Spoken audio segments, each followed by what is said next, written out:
Bom, gente, eu queria dar as boas-vindas para todos vocês que estão aqui presentes, né, fisicamente, né, de carne e osso, e para todas as pessoas que estão presentes com a gente na transmissão ao vivo. Também são de carne e osso, mas estão do lado de lá, né, dos nossos equipamentos tecnológicos. É muito bom estar aqui hoje, né, ter esse evento híbrido, né, porque a gente tem aqui um calor, né, humano que vai juntando, né, as nossas presenças, que a gente também quer transmitir para o pessoal que está lá, porque, enfim, né, tem a distância física, mas tem a conexão que acontece em outros lugares, né, e acho que todos nós estamos aqui buscando alguma coisa, e vou me emocionar de novo, né, já me emocionei de manhã, sempre. Todos nós estamos aqui buscando alguma coisa, né, e eu espero que vocês encontrem aquilo que vocês vieram buscar, porque eu, de alguma forma, encontrei muitas coisas escutando esses saberes que a gente veio aqui escutar hoje.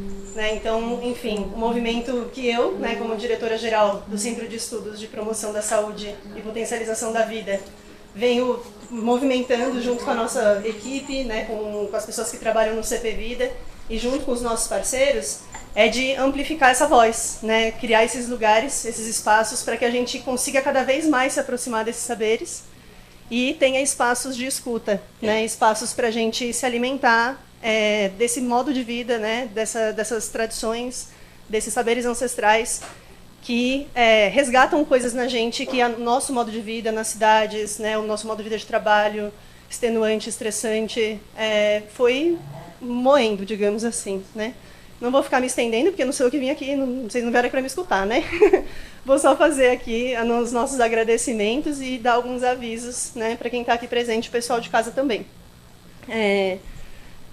Então, a gente está aqui abrindo o primeiro encontro de medicinas tradicionais brasileiras e saúde global. Espero que seja o primeiro de muitos, né? O tema do nosso encontro é saúde mental, espiritualidade e autodesenvolvimento, né?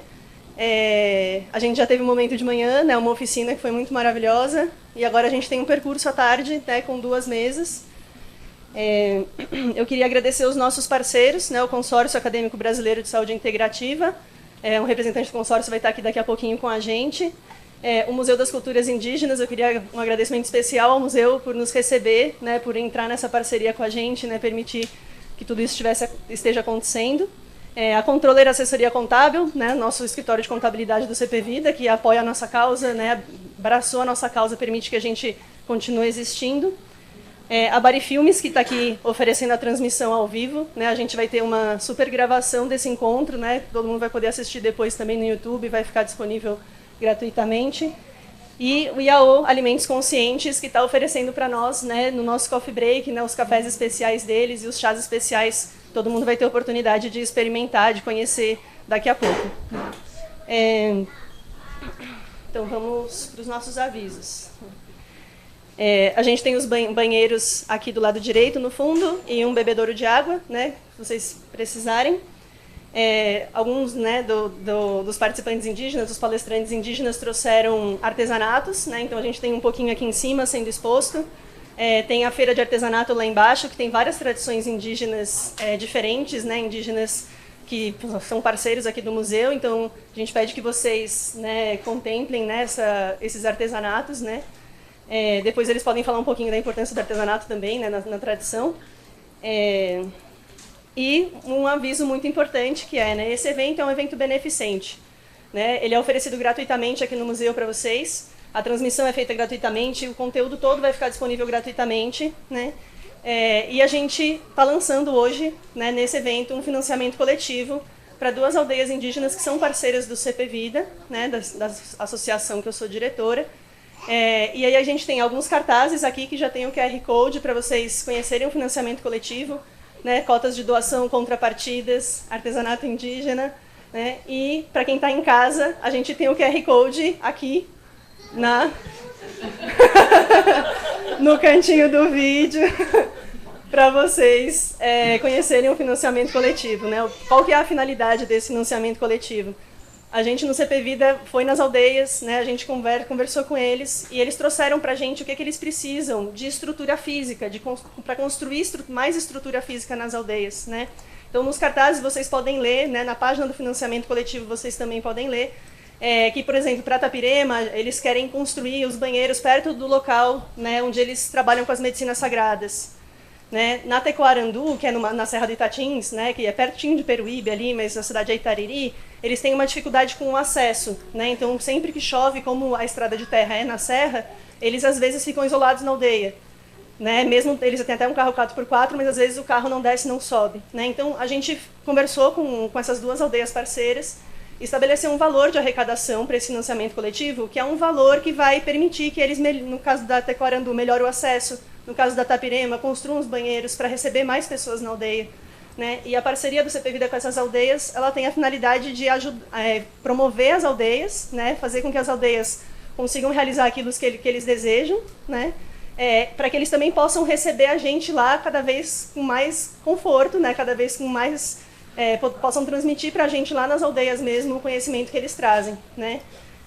Então, o financiamento coletivo ele tem essa finalidade, né? Todo o valor arrecadado ele vai ser destinado para as aldeias, uma pequena parcela dele só custeia o CP Vida durante 6 meses, uma parcela bem pequena mesmo, né? E a gente tem ali na benfeitoria, né, as taxas, mas enfim, todo o valor arrecadado ele vai para esses movimentos, né, de financiamento coletivo que estão implicados em causas sociais, né? E com o maior montante de qualquer valor que for doado no financiamento coletivo vai diretamente para as aldeias. Né? Então a gente convida vocês a conhecerem o financiamento coletivo, a ajudarem a gente nesse movimento. Né? Eles vêm aqui trazer o saber deles, né? Eles vêm abertos para transmitir para a gente, para falar sobre o saber deles. E a gente tem muitas formas de retribuir, né? Só o nosso calor humano aqui já retribui, mas a gente também pode retribuir ajudando essas comunidades a se estruturarem cada vez melhor. Né? Então fica o convite aí para conhecerem o financiamento coletivo, entrarem lá nos QR Codes. Né? E a gente vai manter ele aberto durante 2 meses. Né? Então, a gente vai ter bastante tempo para todo mundo compartilhar com um monte de gente, levar essa mensagem e a gente fazer um grande movimento para estruturar essas aldeias. E já ficam todos convidados para quando a gente tiver as atividades do CP Vida nas aldeias, né? A gente vai lá conferir e aprofundar cada vez mais nessa partilha. Bom? Então, eu queria convidar aqui para a gente começar, né, fazer a abertura dessa parte da tarde do evento, a dona Catarina, que é anciã e liderança da aldeia Tapirema, a Guaciane da Silva Gomes, que é a liderança feminina da aldeia Tapirema, e o Auá Tenon Deguá, que é o cacique da aldeia Tapirema. Eles vão fazer uma abertura para nós aqui, sempre, enfim, com muita conexão, né, com música. E aí, logo em seguida, eu vou passar a palavra para o pessoal do museu, né, falar um pouquinho sobre o museu, para a gente contextualizar e entender onde que a gente está, né, o que é esse prédio, o que ele representa.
Oreteng Javeti. Ai, fica bota aí. Oração.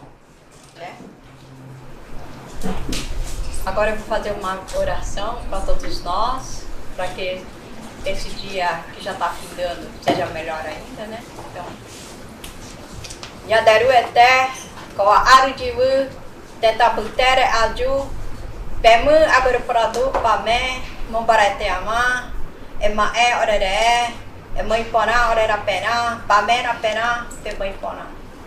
Koa Arujivu, Quarau Itapepona, Pame Upe. Ramon Mache Ajirovia, Pame Ujirovia.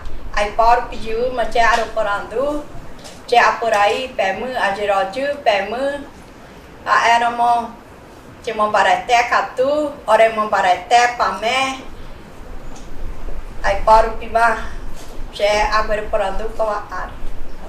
Ele. Ele.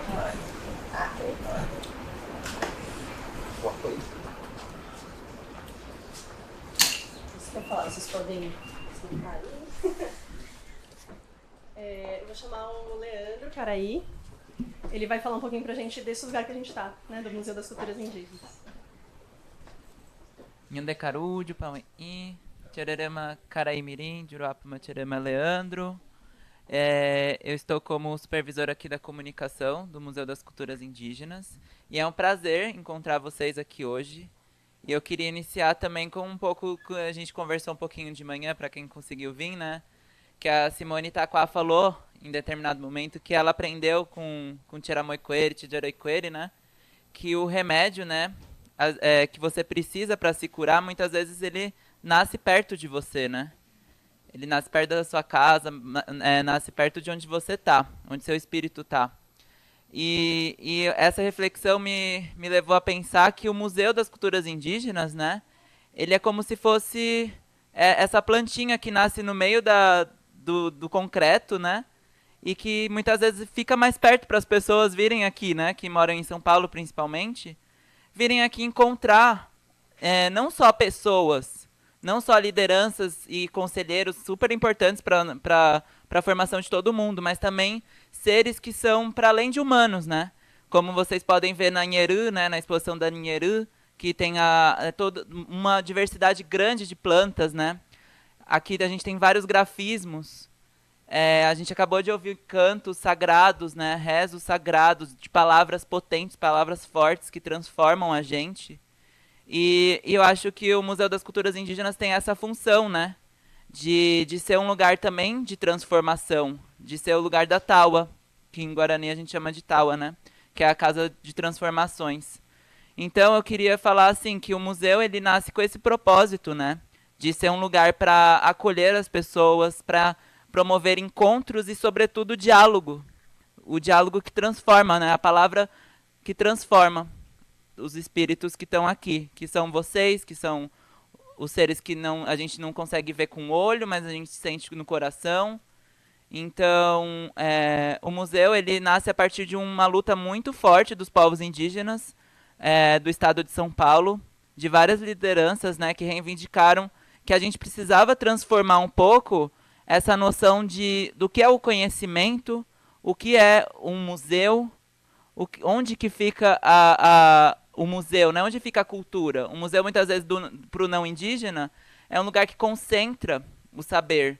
E aqui a ideia não é a gente só concentrar um saber, mas também levar eles para onde vocês forem depois que vocês saírem daqui.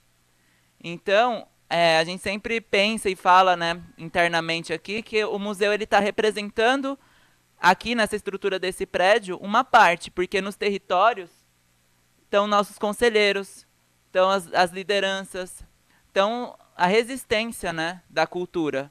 Então a gente tem que perceber que a cultura ela não é uma coisa homogênea, né, que é igual em todo lugar. Ela é muito diversa. E aqui a gente tenta cumprir essa função que é muito desafiadora para todos, né, que é trazer essa pluralidade, né, que o nosso nome mesmo carrega, né, não é Museu da Cultura Indígena, é Museu das Culturas Indígenas.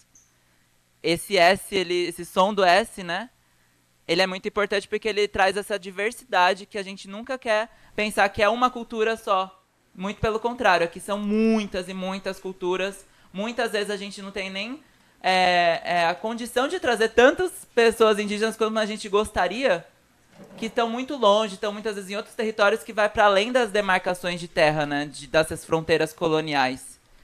Então a gente aqui está nessa missão, e todos vocês que estão aqui hoje, eu espero que vocês, a partir das palavras, né, que vocês vão ouvir, a partir dos cantos, a partir do seu coração aberto para essa transformação, vocês saiam daqui com essa sementinha plantada mesmo, sabe?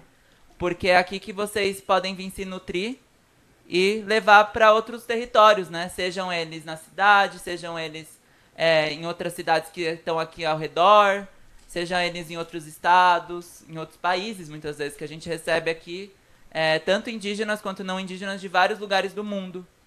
Então, a gente está cumprindo junto com desse compromisso de ser um local que você pode vir trazer suas dúvidas, falar com os mestres dos saberes que estão sempre, todos os dias aí, se esforçando muito para transformar essa educação que foi imposta e que colocou um estereótipo que nos mata, que nos deixa triste, que perpetua essa ideia, né, do estereótipo do indígena, que é daquele livro de história romantizado, que foi a partir do colonizador que criou essa faceta, né? Então aqui você pode vir e não só ver uma tela, uma arte na tela ou num quadro. Aqui não, aqui a ideia não é ter um cocar na parede, num quadro fechado. Aqui você vai vir e você vai ver um cocar na cabeça de alguma pessoa indígena que é mestre de saber, por exemplo. Ou com nossos conselheiros, que muitas vezes estão, né, sempre presentes aqui, seja fisicamente ou seja espiritualmente, sempre se concentrando para trazer a força para esse lugar. Então eu queria falar isso para vocês hoje, e eu estou muito emocionado que a gente está fazendo esse evento, que é um tema muito importante, porque a questão da saúde mental, né, que falam, mas que eu penso que é para além só do mental, da cabeça, né, espiritual também, é uma coisa muito séria para povos indígenas, porque a gente vem enfrentando estatísticas gravíssimas de alto nível de suicídio na população indígena. Então, promover encontros como esse faz parte desse processo coletivo, de responsabilidade coletiva mesmo, de transformar isso, porque a gente precisa urgentemente entender como que a gente pode curar esses jovens, muitas vezes, sabe, que está se sentindo perdido porque não se encontra na cidade, porque o não indígena fica julgando, fica muitas vezes recusando a identidade indígena, e isso causa doença espiritual, que depois os nossos anciões estão lá nas aldeias, né, curando, mas tem um certo limite. Então a gente precisa também dos apoiadores, dos parceiros, né, e dessas entidades que têm um compromisso ético com a população indígena para estar nesse pacto coletivo mesmo de cura. Então, assim, eu estou muito feliz de ver os parentes aqui hoje e que seja um espaço de transformação para todos. Agudjavete.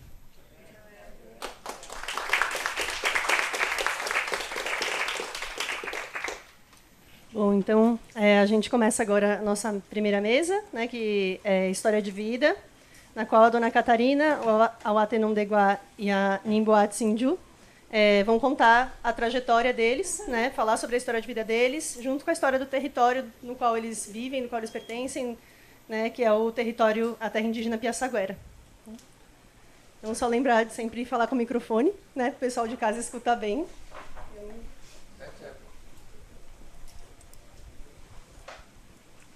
Caro Porã, para meu pé. Boa tarde a todos. É com muito prazer que eu estou aqui com todos vocês, né? Que eu sempre estou aqui, que eu sou conselheira, né, daqui do museu. Mas hoje para mim é um dia especial, com todo o pessoal aqui. E para mim é um prazer estar com vocês e compartilhando um pouco da minha história de vida, né? Hoje estou com 75 anos, já vou para 76 esse ano, né? E assim, eu nasci numa aldeia bem lá na serra, chamado Bananal. Eu nasci na beira da cachoeira e lá era muita fartura, que meu pai plantava muito, né? Plantava arroz, feijão, milho, batata doce, mandioca. E o rio era muito cheio de peixe, onde eu podia ir pescar quando menina, eu podia estar andando de jangada como menina, brincando com os bichinhos, porque eu não tinha boneca. E assim até os meus 6 anos. Até então, meu pai queria ter o primeiro filho homem da minha mãe. Ele tinha com outra esposa outro filho, né, que vive agora comigo, tem 89 anos. Mas com a minha mãe ele queria também um filho homem, mas não veio esse filho homem. Veio a minha irmãzinha, né, que tem uma história mesmo, né, de que aconteceu com ela. E depois, assim, no nosso, como é que fala? No nosso meio da espiritualidade, tem uma maneira de... Eu não sei como é que fala, que às vezes a gente fala em indígena, em Tupi-Guarani, né, que eu sou, mas em português é difícil de falar a palavra. Tem coisas que eu falo que é chegar próximo, né, porque eu estudei bastante para isso com os não indígenas, né. Então, vou contar um pouco da história. A minha irmãzinha nasceu lá na beira da cachoeira, né, onde eu nasci também. Mas com 15 dias de vida, ela, um pouco antes da meia-noite, pulou um sapo na cama da minha mãe. E minha mãe percebeu, aí chamou meu pai. Meu pai foi ver e ele foi matar o sapo, só que ela pulou debaixo da cama. Na cama nem era cama, era tarimba, né? E aí ali ela desapareceu. E acho que em menos de meia hora a minha irmãzinha ficou com muita febre. Febre alta. Aí meu pai e minha mãe enrolou, levou para casa de reza, que andava 3 quilômetros. À noite, né? Por baixo das matas. Aí chegando na casa de reza, a menina já estava morta. E aí os pajés que estavam lá, tinha vários pajés lá, né? Que era meu avô, meu bisavô e um monte de gente. Mas quando pegou a criança e já tinha morrido. Que na nossa língua fala que Kirontsama Ujou, quer dizer, uma coisa sobrenatural que passou por ali e de repente transformou numa criança morta. É por isso que eu costumo dizer para os não indígenas que não acreditam, que às vezes não acreditam, né? Que a loucura, nunca a pessoa é louca porque ela é louca. É porque sempre uma outra pessoa que já se foi e que encosta nessas pessoas que daí são chamadas de louco, um espírito ruim, né? Então... E aí o que aconteceu? Minha mãe ficou muito brava, chateada, meu pai também, com os pajés. Vocês estão fazendo o que aqui? Vocês estão rezando aqui para quê? Aconteceu isso com a minha filha, né? Vocês têm que tomar conta da comunidade, têm que tomar conta do povo da aldeia. Aí o meu avô explicou para ele por quê, né, tudo. E aí falou para ele, olha, você não fica triste não, porque foi quando ele falou, a gente chama de Nhé, o espírito.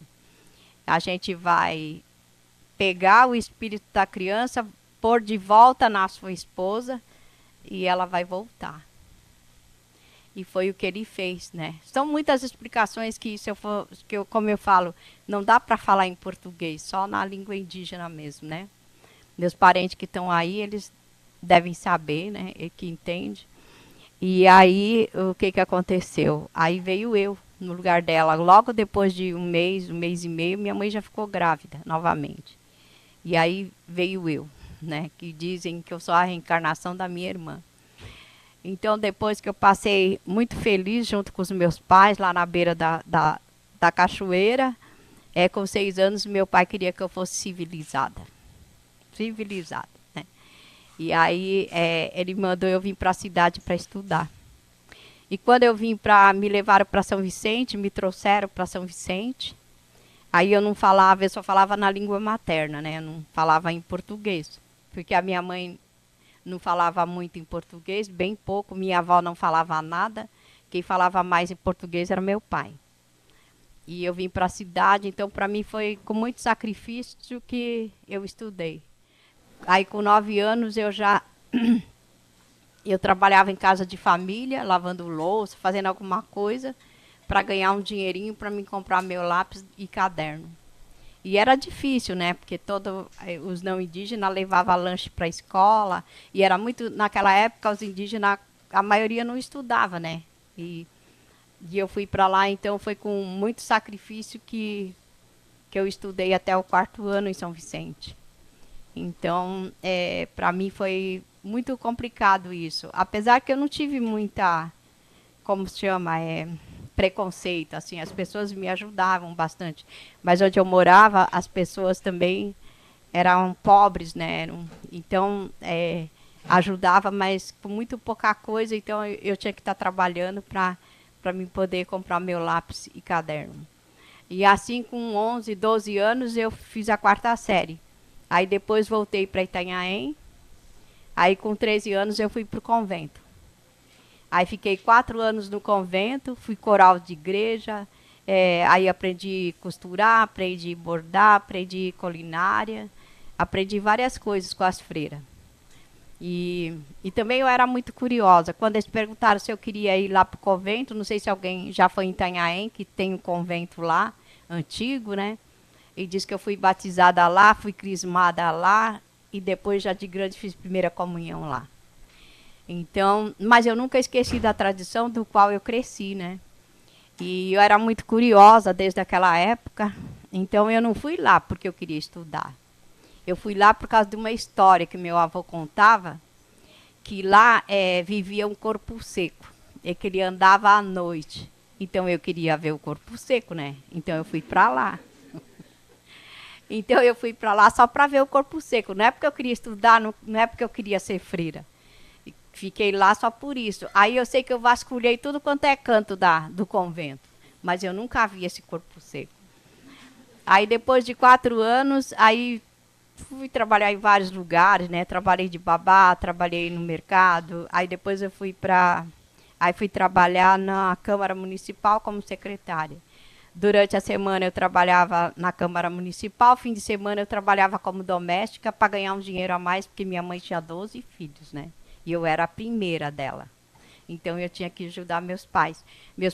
Meu pai fazia artesanato e vendia, mas quando não vendia o artesanato, a gente acabava ficando sem as coisas na cidade.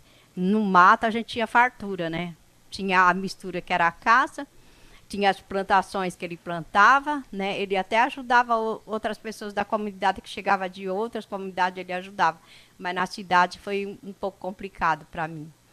Mas daí, em 1979, aí eu conheci uma pessoa, né, chamada Vilmar, que foi visitar lá, e aí ele me apresentou a Ailton Krenak. Aí quando ele me apresentou a Ailton Krenak, Ailton Krenak, então, ficava aqui em São Paulo, na União das Nações Indígenas. E aí ele me convidou para participar como liderança mulher. E naquela época quase não tinha mulher que era liderança. Era complicado. Porque eu já tinha quebrado o tabu. Em vez de eu casar com 12, 13 anos, que já tinha um marido esperando, eu não quis. Então meu pai já ficou chateado comigo. Então quando eu vinha falar das coisas que estavam acontecendo, ele falava que eu devia estar, era com os netos dele para ele ver.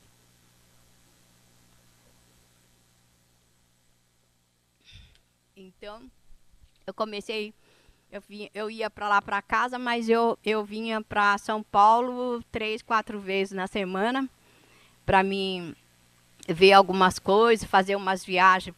Aí eu fiz uma viagem daqui de São Paulo até na divisa lá da Argentina, lá. Acho que é Argentina para lá, no Rio Grande do Sul. Aí fui para lá e fui visitando meus parentes na beira da estrada, nas aldeias, e fui fazendo esse tipo de liderança. Aí veio a Constituição para ser aprovada. Aí eu fora as outras histórias que eu estou deixando para trás, estou contando só o mais importante. E aí eu fiquei aqui na Praça da Sé durante meses, pegando a assinatura do povo para que a Constituição de 88 fosse aprovada. E eu fiquei pegando a assinatura. E quando foi em 88, que foi para ser aprovada, eu fui liderando todos os caciques do Litoral Sul, Vale do Ribeira e Litoral Norte. Os caciques de todos. Liderado por uma mulher, muito difícil para eles, né? E eu tinha, 30 anos, foi complicado. O único daquela época que os meus parentes quiser perguntar é o Altino ainda, que ele fala muito bem de mim, ele estava lá, que os outros já se foram, né? Então, todas as reuniões da época, eu estava junto e eu ia lá dar as notícias na minha aldeia, quando tinha as reuniões da comunidade, das lideranças, mas eu tinha que entrar e sair, porque eles não deixavam eu ficar para dar o recado, como vocês estão aqui, eu falando aqui. Eu tinha que dar recado e já sair, porque meu pai era o primeiro a mandar eu sair, porque mulher não tinha que estar falando na frente. Aliás, as mulheres participam de tudo, mas só que é só... elas participam da opinião, mas ela naquela época elas não tinham o costume de ir na frente falar como eu estou falando aqui agora, né? Então eu fui uma das primeiras do Litoral Sul, fazendo esse tipo de coisa, que não casei com 12 anos, casei com 32, né? E mesmo assim na Constituição de 88, então meu nome nunca apareceu lá, que era eu e Eliane Potiguara, mas a Eliane Potiguara ela não atuava assim direto, né? Era indiretamente, mas ela era uma mulher também que já liderava na época. E eu estava lá, junto com o Raoni, com o Davi Copenal, com o Negaron, com o Marcos Terena, esse povo antigo, né? Da minha época. E, então eu estava sempre nas reuniões com eles, isso para mim foi bem importante. Hoje eu fico feliz, né? Porque... as mulheres estão aí fazendo de frente, uma é ministra, outra deputada, outra chefe, presidente da FUNAI. Eu fico muito feliz com isso. Mas, na época, eu fui uma das primeiras mulheres que enfrentou muito, assim, aqui do Litoral Sul, né? E depois, em 2000, eu fui elegida cacique na aldeia Piaçaguera. Em 2000, retomei, eu e um primo meu, retomamos a terra Piaçaguera. Aí nós fomos para lá. Esse meu filho era bem pequeno ainda na época, quando eu levei para lá. Aliás, eu ia deixar eles na cidade estudando, mas quando eles foram passar férias, eles não quiseram voltar. Aí ficaram para lá comigo. Eu tenho 4 filhos, 2 meninas e 2 meninos. 2 menininhos, que é esse menininho. E aí foi assim muito bom, porque ele foi crescendo com a gente, com a liderança dentro da aldeia. Aí com 19 anos ele já virou cacique, ele. E foi assim, muitas lutas que eu enfrentei, que hoje ainda se enfrenta, né? Então a gente tem que estar muito preparado espiritualmente. O que eu tenho para dizer para os parentes, né? Que a gente tem que estar bem preparado espiritualmente, porque nós não temos armas como tem os não indígenas, como bomba, canhão e outras coisas mais bem potentes, né? E hoje nem arco e flecha podemos usar mais quando a gente vai numa luta. Mas o que a nossa arma é o nosso cachimbo, né? E aí a gente tem que estar sempre ligado espiritualmente. E se nós estamos até hoje aqui, todos nós indígenas, é por força da natureza, por força do Nhanderu, que nos dá força para isso. Porque senão talvez nós não estaríamos aqui enfrentando essas lutas. E desde 1500 que a gente vem enfrentando lutas, e presenciei várias coisas horrorosas que fizeram com o meu pessoal, né? Mas graças a Deus estou aqui e a gente continua na luta. E vamos aí na luta e ainda não... Eu tenho certeza que isso não para por aqui. Enquanto nós estivermos aqui, nós temos que continuar lutando. Que nem esse museu, foi com muita luta, né? Que os parentes Guarani conseguiram e logo em seguida eu também estou aqui fazendo parte. Mas para mim é uma felicidade imensa por ter conseguido esse espaço dentro de São Paulo. Porque São Paulo, pelo que eu conheci em alguns lugares, foi uns lugares muito torturantes para o meu povo, né? Onde eu visitei alguns lugares, que a história é muito triste. Não só para os indígenas, também para os pretos, né, que eu falo, né, e as pessoas, né, que não tinham condições, né, e foi muito sofrido, e isso me dói muito, né, então a minha luta é até hoje. Graças a Deus, os meus filhos também são da luta, e por isso eu sofri bastante na luta, fui ameaçada várias vezes, parei por um tempo. Depois eu me casei, como eu disse, casei com um homem machista, também não deixava viajar, então eu fiquei durante 10 anos. Depois eu separei e nunca mais quis me casar. E aí estou na luta, estou feliz porque meus filhos estão na luta, minhas filhas na luta, minha nora está na luta, e todos estão na luta. E eu fico muito feliz com os parentes estando na luta, e eu tenho certeza que, quem sabe, se for de Nhanderu, se for de Deus, um dia essa luta termina. A minha termina quando eu se for, porque quando eu me for, eu tenho certeza que a luta ainda vai continuar. E isso é muito triste, né, para nós. Mas, por outro lado, é alegria, porque nós temos a nossa casa de reza, que fomos proibidos de falar na época, né, que os católicos, os cristãos, né, que falaram que a gente não tinha alma e tudo mais, a gente não podia cultuar a nossa cultura, não podia comer a nossa comida tradicional, e nada disso a gente podia fazer, que agora, graças a Deus, a gente retornou. Tem muitas pessoas que às vezes a gente fala assim, nossa, mas aquela pessoa não é indígena. Por quê? Ele foi proibido de falar a sua língua, ele foi proibido de fazer a sua cultura. Hoje não, a gente tem mais liberdade, com muita luta, mas a gente consegue ainda, tem muita gente ainda critica, né? Mas graças a Deus, um tempo agora, pouco tempo, reconheceram que nós também tem alma, né? Igual os não indígenas têm alma. E isso para mim é gratificante. Depois eu fiz o ensino médio, aí em 2000 virei cacique, depois eu fui escolhida para fazer pedagogia intercultural na USP. Aí virei professora, fiquei 12 anos como professora. Como eu estava na primeira reunião com os pajé e os lideranças, queria como fosse essa educação. Então, isso não aconteceu. Aí, quando fiquei 12 anos na escola, não podia concretizar aquilo que eu queria fazer, então eu saí da escola. Aí eu falei que eu nunca gostava de educação, mas mesmo assim ainda continuo, agora faço fitoterapia, mas eu gosto porque eu aprendi com a minha avó. Aprendi a fazer parte com a minha avó. Muitas coisas eu aprendi com a minha avó, porque naquela época a gente andava 30 quilômetros para chegar até uma farmácia. 30 quilômetros para trocar uma farinha com uma outra coisa na cidade, que nem tinha cidade ainda na época, né? Então, mas graças a Deus, graças ao Nhanderu, que eu estou aqui ainda. Depois fiz vários cursos e fiz até uma parte do mestrado, não terminei porque eu tranquei, né? Tem muita gente querendo que eu volte a estudar, mas não quero mais, acho que já estudei muito. O estudo da vida, né? O estudo das ruas, das pessoas. Então, para mim, isso é muito gratificante.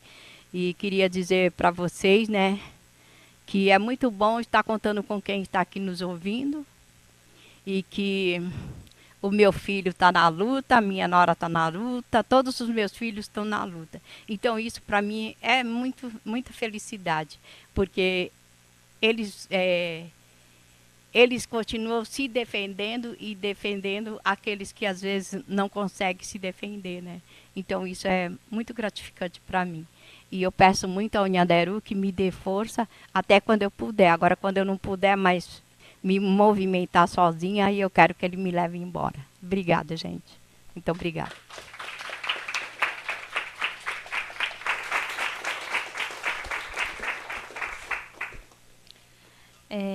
Caro Porã, boa tarde a todos. Meu nome é Guaciane, Cunhane Botseju. Sou liderança da minha comunidade hoje, né, uma liderança feminina que vem desenvolvendo um trabalho, né. Sou professora indígena há 11 anos e recentemente também terminei meu curso de técnica de enfermagem. E para mim é um motivo de muita alegria estar aqui hoje, né? Estar com vocês, dando a voz para nós, estarmos falando a nossa realidade, o nosso ponto de vista, de tudo que a aldeia vem passando, os povos originários, né? Vem nesses acontecimentos. Então, minha mestra, né, Catarina, eu aprendo muito com ela, com essa anciã, porque a história de vida dela é incrível, né? E para mim é um motivo de inspiração para mim hoje, sendo uma liderança jovem, né? E sendo reconhecido pela minha comunidade e por várias pessoas do território, né? Então, e aí a luta, né, da gente, né, sempre preservar a cultura, valorizar o nosso modo de vida hoje dentro da nossa comunidade, porque muitas das vezes as pessoas não respeitam, né, o nosso modo de vida, né, dentro da nossa comunidade. Então, eu junto com a anciã, com o cacique, a gente vem desenvolvendo esse trabalho de valorização da nossa cultura, para que outras pessoas também possam desconstruir esses estereótipos que colocam sobre nós, povos indígenas, hoje, ainda, né? Acontece muito isso, né? Então, dentro da minha comunidade, a gente tem um trabalho que é o turismo dentro da aldeia. Então, tem várias atividades que a gente desenvolve lá e também para trazer o povo não indígena também para perto da gente, né? Para ver a nossa realidade, para vivenciar o dia lá na nossa aldeia. E com isso a gente tem esse trabalho de conscientizar as pessoas, né? Porque muitas pessoas vão na nossa comunidade para conhecer e porque gosta mesmo da cultura indígena, porque, né, tem empatia. Outros vão por curiosidade mesmo, para saber como que é uma aldeia indígena, né? E várias outras coisas.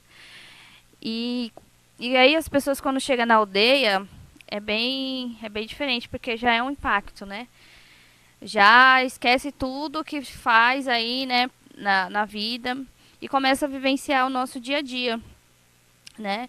De como a simplicidade faz toda a diferença, né? Porque a gente não vive no luxo, né? O luxo para nós é a natureza. É o nosso ambiente, onde a gente mora, onde a gente cuida de todos e todos cuidam de si, né? Então, esse trabalho a gente faz na nossa comunidade. E que hoje, para mim, né, sendo liderança hoje feminina, né, que é muito forte isso, porque há muito tempo atrás não se tinha liderança feminina tão forte, né, como é hoje, né? Igual ela falou, tem a Joênia, tem a Soninha Guajajara, né? Então tem outros nomes aí indígenas fortes hoje que estão fortalecendo a mulher indígena, né? Porque até então a gente não tinha muita voz, né? Até mesmo dentro do território as mulheres também não saíam muito, né? Para fazer palestra, nem falar sobre nada, né? E hoje não, hoje eu saio da minha comunidade para estar falando, né, da minha realidade, do meu ponto de vista e também trazendo esses jovens junto comigo, né, para perto de mim e que eles também possam futuramente seguir nossos passos, né. Eu fico muito feliz de trazer minhas 2 filhas hoje comigo e ela está vivenciando isso, né. Porque nós somos exemplos para eles, né? Para os jovens, para a criança. Então, se eles crescem no meio onde a gente vive no coletivo, onde a gente vive um ajudando o outro, então, necessariamente, eles vão crescer com essa essência, né? De cuidar, né? Um do outro, de sempre fazer as coisas em conjunto e sempre estar tendo orgulho da sua cultura, né? Tendo orgulho daquilo que a gente plantou lá, né? Que na realidade é uma sementinha que a gente vai plantando durante o tempo da nossa vida. E tá aqui hoje falando com vocês, né, aí de casa também, né, tá assistindo a gente aqui, que a gente tem que andar de mãos dadas, né, a gente tem que se unir, né, tanto os povos originários quanto os não indígenas, porque a terra é uma só, né, então temos que defender a natureza, o nosso meio ambiente, e tudo que ela nos proporciona, né? Que é a vida, né? O alimento, então tudo vem da terra. Então a gente tem que cuidar do nosso planeta, a gente tem que cuidar do nosso meio ambiente e proteger ele também, né? Para que futuramente a gente possa ter um futuro melhor, né? Para os nossos filhos, né? E para as novas gerações também. E então o indígena tem essa essência, né, de protetores da natureza e de tudo que há nela, né? Então hoje a gente vem defendendo isso. E eu também faço parte também da espiritualidade. Eu sou uma jovem liderança caminhando ainda, né, na espiritualidade, no canto, né, que eu gosto muito de cantar a minha cultura, os meus rezos. E então eu também estou nessa parte da espiritualidade. E, bom, é isso, né? Falando um pouco da minha trajetória, um pouco assim, né? Porque é muita coisa, né? Pra gente falar em meia hora, né? Então, eu também deixo aqui também convido vocês também para quem sentir, né, de conhecer a minha comunidade, está aberta também a Aldeia Tapirema, para quem quiser ir conhecer e se aprofundar, né, nos estudos. Então, eu deixo a porta da aldeia aberta aqui. E gratidão ao Etecatu.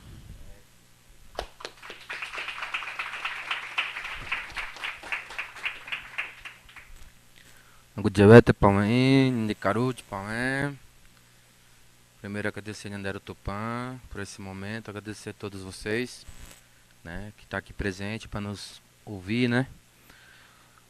Bom, depois dessas histórias aí, né, a gente fica até, opa, o que eu vou falar lá, né? Mas a nossa vida já é uma história, né? Já é uma história, como minha mãe disse, né, triste. Mas hoje nós levanta a cabeça, né, sacode a poeira e continua caminhando, né? A gente não somos um povo de desistir, né?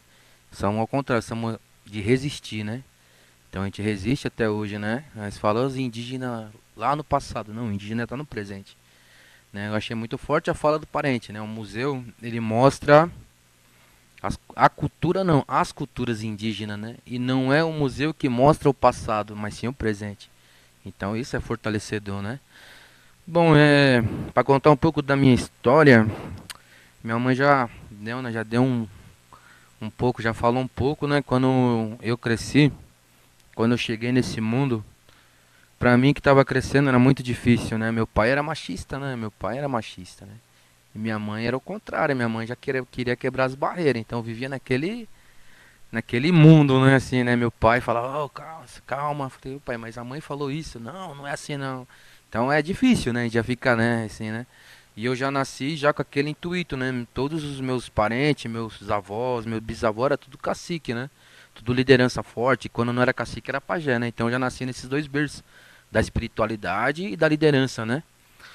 Então meu nome, quando meu avô deu, Awatrão Deguá, que significa uma pessoa que vai estar sempre na linha de frente, então você já cresce com aquela pressão, né? Na aldeia não é minha mãe que dá o nome, é o pajé, né? O pajé ele já direciona cada um que vai nascer na aldeia, né? Você vai falar na parte espiritual, então não sei como ele sabe. E dá certo, né? Dá certo, né? Ele fala que o sonho passou pra ele ali, né? Então meu nome já é forte, né? Então eu já sabia que ia ser uma liderança, né? Na parte espiritual ou na parte né, de comandar, né?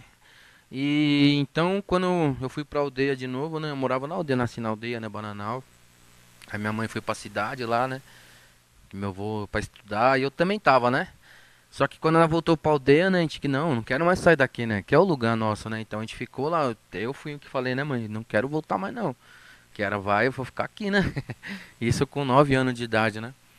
Então eu cresci assim, né? Minha mãe eu não entendia muito, né? Porque eu tinha 11, 12 anos e a gente queria brincar, né? A gente estudava e ela, não, você vai estudar, na hora que você chegar, você vai se arrumar e vai trabalhar. Vai com seu pai, né? Vai com o pessoal lá, com as lideranças. Mas eu, não, mãe, eu quero brincar. Não, vai lá, né? Eu ia, né? E então foi um aprendizado muito forte, porque ali eu andava com os caciques, né? Com o pessoal liderança, fazendo casa, fazendo tudo, roça, fazendo um monte de coisa. Então ela já estava me preparando, né? E com 17, 15 anos, que é 16 para 17 anos, eu estranhava porque eu gostava muito de tocar, cantar já nessa época, né? Nossos rezos, né? Nossos cânticos. E eu tinha um povo que me seguia já, né? Pra onde eu ia. E eu, ixi, agora, né? Não, você vai comandar, né? A juventude, né? E eu ia, eu não tinha medo, né? Eu ia, nós vambora, nós ia. E não onde eu ia tinha indo gente atrás de mim, né? Então era meio assim estranho, né? E com 18 anos para 19, fizeram uma reunião onde tinha 50 famílias, mais de 200 indígenas e eu fui apontado, né? Um monte de senhor, liderança também, mas eu fui apontado, né? E agora, né? Eu falei, ixi, o pessoal quer que eu seja cacique, vai ser diferente, nunca fui, né? Mas eu aceitei, né? De prontidão, eu falei, não, eu pego a liderança. Só que é difícil você falar alguma coisa pra uma pessoa mais velha que você, né? Não, vai ser assim, não. Mas tinha que falar, né? Mas antes de tudo, conversava muito com a minha mãe, né? O que a senhora acha, né? Me dá uma orientação. E assim é o meu vô, né? O meu vô não, meu vô já tinha falecido, né? Mas meus tios, né? Eu sempre conversava antes de tomar qualquer tipo de decisão. E até hoje, né? Então hoje tô com 33 anos e todas as minhas decisões, claro, né? Eu converso com a minha mãe. E a minha liderança foi bem diferente porque antigamente, mais antigamente não, né? Muito tempo atrás não, né? O pessoal, eles só mais velho. E eu comecei já a colocar a juventude também, né, no meio, né? Então, por isso que a mudança, foi mudança ali, né, na verdade mesmo, né? Isso em 2007, 2008, né? E eu coloquei muita juventude, né, nos movimentos. Porque assim, na aldeia, sempre tinha um ou dois que ia pro movimento. E sempre os mesmos, né? Então ali foi a mudança. Eu entendi a cabeça dos mais velhos. Eu acho que eles sentiram que era a hora da mudança. Eu comecei a incluir os jovens, né, de 17, 18, bora, vamos embora.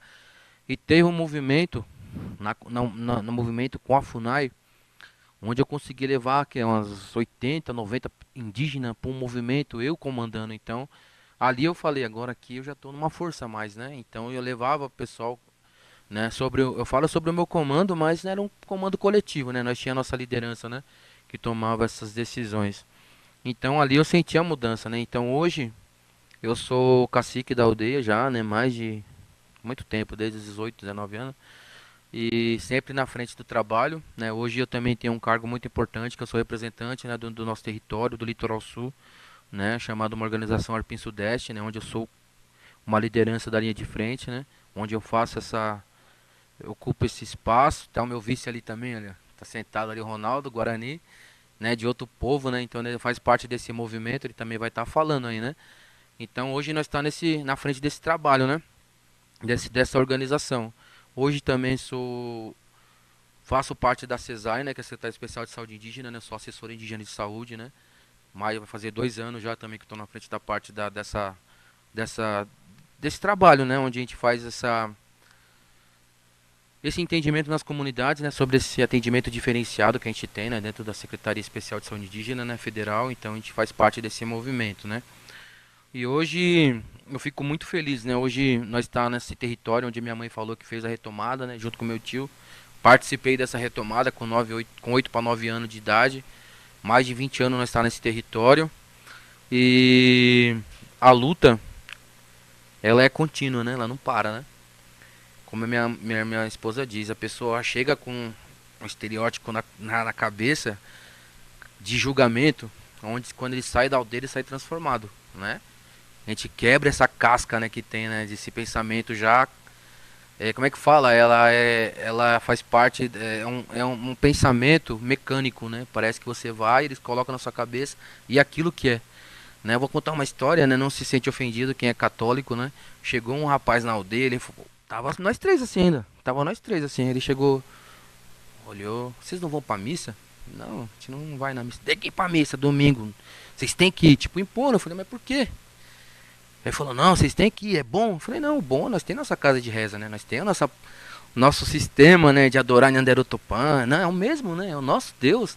Não, vocês têm que ir. Eu falei, cara, aí já peguei pesado. Eu falei, rapaz, eu não quero ir. Vocês sabem o que seus padres fizeram há nem há muito tempo, há 200 anos atrás? Você quer que eu vou adorar esses padres? Me desculpa, eu não vou. Ele ficou assim. E isso é passado. Passado pra você, mas pra nós o presente ainda dói, né? Os nossos mais velhos, nossas mulheres, nossas crianças foram abusados, foram exterminados e eu não faço isso, cara. Eu não quero participar, chegar lá pra adorar, não quero, cara, me desculpa, né? Agora, se você quiser com esse pensamento, vai embora. Agora, se você mudar esse pensamento, pode ficar aqui na aldeia. Minha esposa ficou com o olho assim, porque eu não consigo, cara, eu não consigo, né? Se a pessoa chegar de bom grado, me abraçar, opa, cara, obrigado, gratidão, eu te amo também.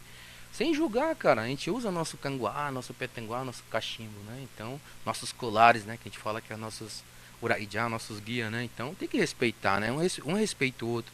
Quando nós vai numa atividade na aldeia, vai 40 pessoas, eu não pergunto a religião de ninguém, né? Eu falo, cara, eu respeito todo mundo, mas eu quero o meu respeito, né? A nossa espiritualidade, né? Que eu falo, nós indígenas não tem religião, nós tem espiritualidade, acredita muito na força da água, na força do sol, na força da terra, da árvore, do vento, do sol, então é isso. Mas Nyanderu é nosso criador, né? Então é isso que a gente fala, né? Então, o meu diferencial na comunidade sempre foi isso, que eu também não tenho papo na língua. Se for a gente falar, a gente vai falar. Se for pra gente discutir, a gente vai discutir. Então, acho que isso que os mais velhos já se ligou, né? Desde pequeno, então eu já tô na frente do trabalho, né?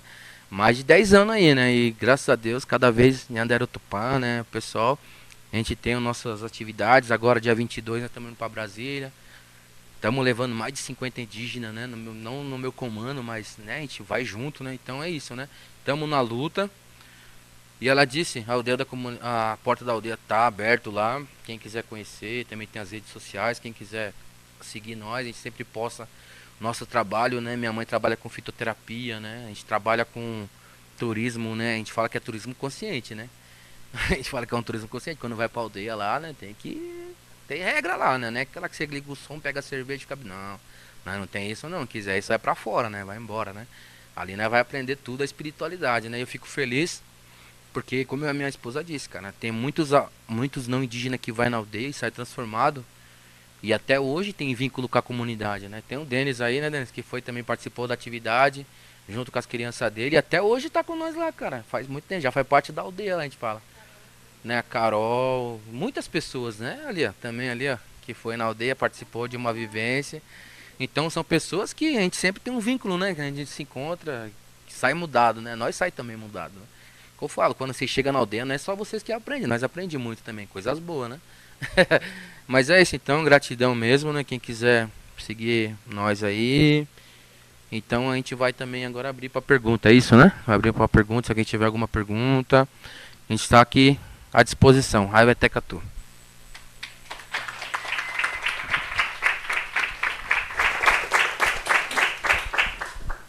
Bom, vou abrir para pergunta, pedir para pegar o microfone e ficar em pé quem quiser perguntar, para o pessoal de casa escutar, né, e conseguir acompanhar a conversa toda.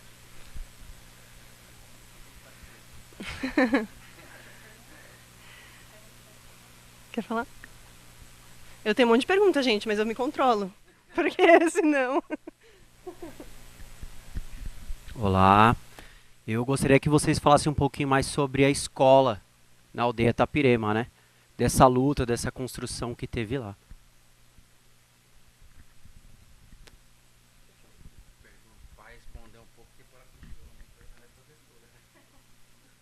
Bom, primeiro, como minha mãe disse, ela participou desse planejamento, né, escolar diferenciado, né, onde ela falou que no começo não era diferenciado.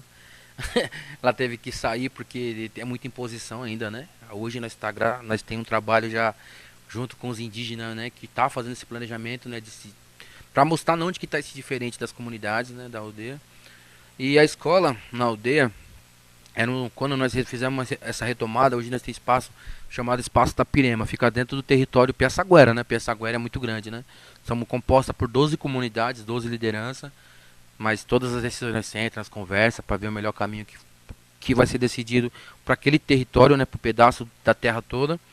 E isso era um sonho da aldeia, né? E o ano passado fomos contemplados, né, com uma sala dentro da comunidade e nós está nessa construção, né? Vou passar para a Guaciane agora, onde ela pode dar continuidade. Vai ter.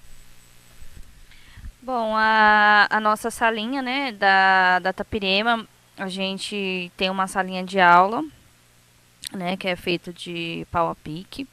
É muito interessante falar dela porque foram várias mãos, né, que foi feita nessa salinha. A gente fez uma vivência e aí a gente construiu e depois veio um grupo de alunos, né, não lembro agora o nome da escola, mas eram 100 crianças. E tem mão delas lá também, né? A gente fez uma oficina onde eles barrearam a parte da escolinha. E toda a escolinha foi feita por doação, né, das pessoas, pra gente ir da construção. Então, hoje a nossa escolinha ela é reconhecida, né? A gente trabalhou há um bom tempo voluntário, mas ainda tem uma professora dando aula voluntária, só que ela é indígena também. E o ano passado, né, saiu, né, a diretoria reconheceu, a diretoria de ensino de São Vicente.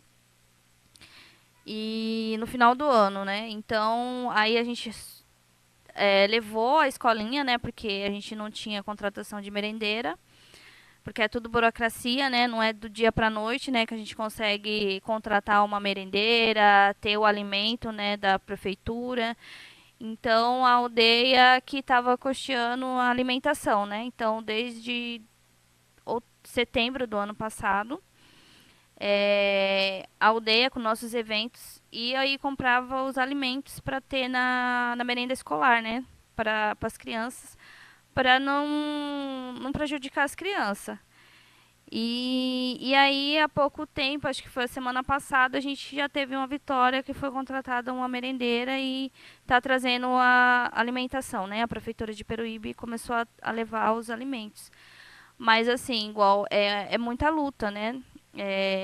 Se a gente não fizesse, ia ficar parado, né? Mas aí a gente tem os nossos parceiros, que a gente agradece muito os parceiros, porque nas horas que a gente precisa, eles estão sempre dispostos a nos ajudar, né?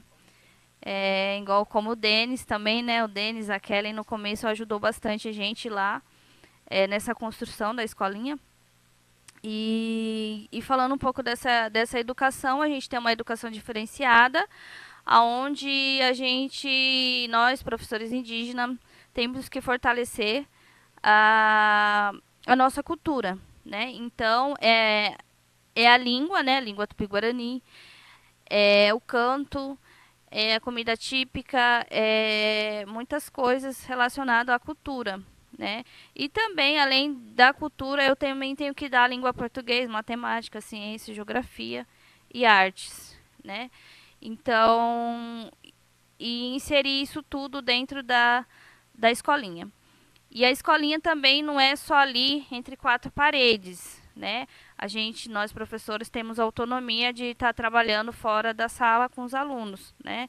Ao ar livre, na casa de reza, numa trilha, na praia. Então, todos os espaços que a gente tem dentro da comunidade também é uma escola. E os anciões também participam também, né, nas aulas coletivas que a gente tem, que é onde a gente convida os pais, né, e toda a comunidade também está fortalecendo na educação escolar, né. Então, tem esse trabalho coletivo também de todo mundo estar participando da aula. É o ET. Quer falar alguma coisa?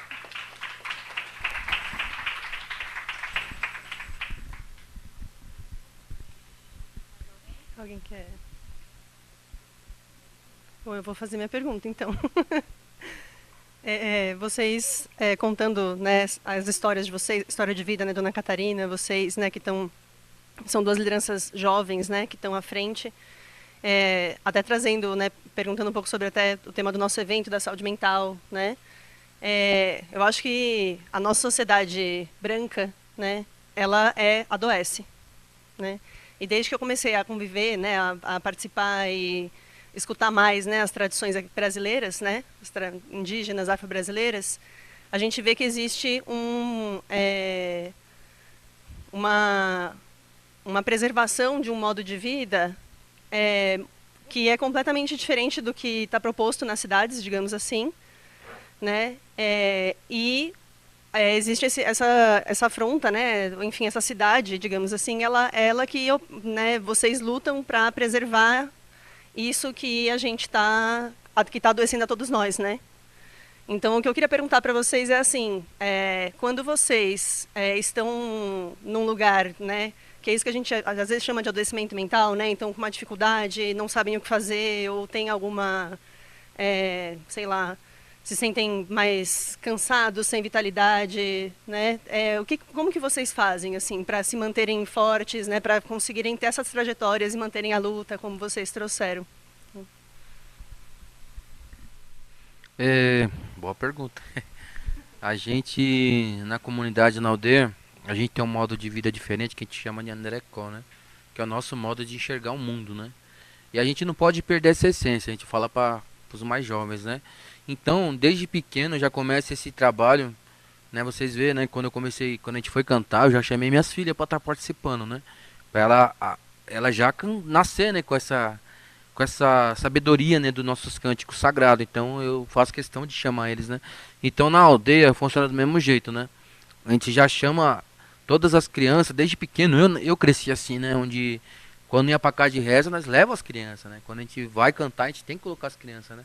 Que a gente chama, né? Que esses cânticos, além de você estar fortalecendo a nossa língua, você já está contando uma história no canto. Então ele já nasce sabendo como que é o nosso modo de enxergar. Por exemplo, Tupaim, a gente cantou Tupaim, uma é maramô, andepamé, ajeroia. Então aqui nesse cântico, nós já está contando a história do trovão, né? Tem muita gente que tem medo do trovão. Para nós, ao contrário, a gente fica feliz quando a gente chega. A gente fala que nós fica feliz. Porque, no nosso entender, no nosso ver, Nhanderu, ele olha para a terra e ele fala: nossa, tá muita carga pesada, mano, tá muita energia ruim. E naquele momento ele encontra para ele estar fazendo essa limpeza espiritual. Então a gente faz esse movimento de puxar a energia do Tupã, distribui, passa no corpo e tira. Né? Então você já está fazendo uma limpeza no seu espírito, né? Na sua espiritual. Então, só para você ver, a criança ela já nasce com esse entendimento, já está sabendo essa história. Então, nesse momento que tem, a gente fala para que quando a gente está com a mentalidade, com a cabeça perdida, tem esse momento. Se você não tem um tiramonho, um mais velho perto de você. Porque eu falo, às vezes eu passo por dificuldade. Não é só alegria, né? Tem momento de angústia na parte não só de você comandar, de você estar na frente de um trabalho, tem hora que você tá com a cabeça, nossa, até agora. Calma, eu sei como é que eu vou fazer. Chamo minha mãe, ela às vezes eu falo, mãe, me defuma, porque ali tá o nosso, né, o nossa descarregar assim as coisas, né? A gente fala, ela vem, defuma a gente, né, um mais velho, ou quando você vai na casa de alguma outra aldeia, você pede pro tiramão fazer essa defumação em você, para que você possa tirar essa carga, né, de pensamentos de angústia, né? Essa desespero, né? Então nós também tem isso. E a nossa maior luta, eu como liderança, sobre essa questão do sufocamento que está dentro do nosso território, é difícil a gente manter aí tudo isso sem deixar se influenciar por de fora, né? Porque querendo ou não, em nosso território, ele é engraçado. Tá esse sofá aqui, ó. Desse lado da cidade e do outro lado da cidade. Nós estamos só nesse meio aqui, né? Então, pra lá é cidade, pra cá é cidade. Pra cá é mar, pra lá, né, é pista. Então a gente tá no meio ali, né? Uma ilhinha a gente fala. Então ali é difícil você manter a cultura 100% e não ter influência de fora. A gente sabe que hoje tem celular, tem um monte de coisa que a criança acessa, com apertou o dedo ali, vai aprender um monte de coisa. Errada, bom, então ali você não tem controle. Então nossa maior luta é isso, né? A gente manter essa curiosidade dos mais jovens, das crianças, ainda ter pela nossa cultura, né? Então, mas a gente trabalha desde pequeno já, desde pequenininho. Então, eu acho que é isso, né? Se a pessoa educa seu filho de um modo mecanizado, para ficar quieto eu vou dar o celular para ele ficar quietinho. Não, tem outras coisas para você fazer, né? Então, a criança já nasce com aquilo, né? Então, não vou falar, né? Que eu também não sei também, mas é nosso modo de viver é assim, né? Cabe até?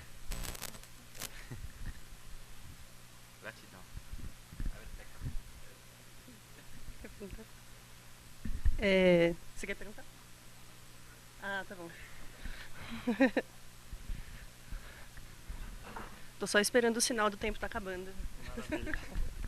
Bom, então, primeiro quero agradecer e falar que estamos imensamente felizes de estar aqui novamente com vocês. A gente já passou a vivência de fitoterapia no passado lá na aldeia. Então, uma alegria muito grande estar aqui em parceria, né, com o museu, com o CEP Vida e com vocês novamente, que a gente tem um carinho muito grande.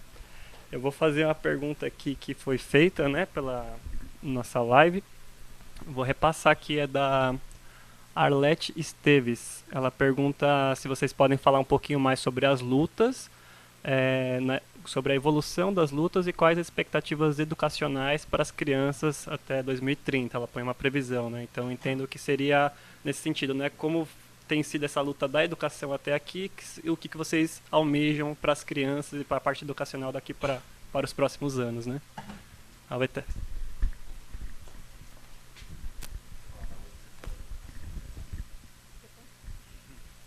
Só responder a parte da luta, né? Como eu estou mais engajado nessa parte. A gente passa num momento de luta, eu acho que todos os indígenas aqui com receio de retrocesso, né? Sobre a questão do marco temporal, né? Sobre essa PLD 2903.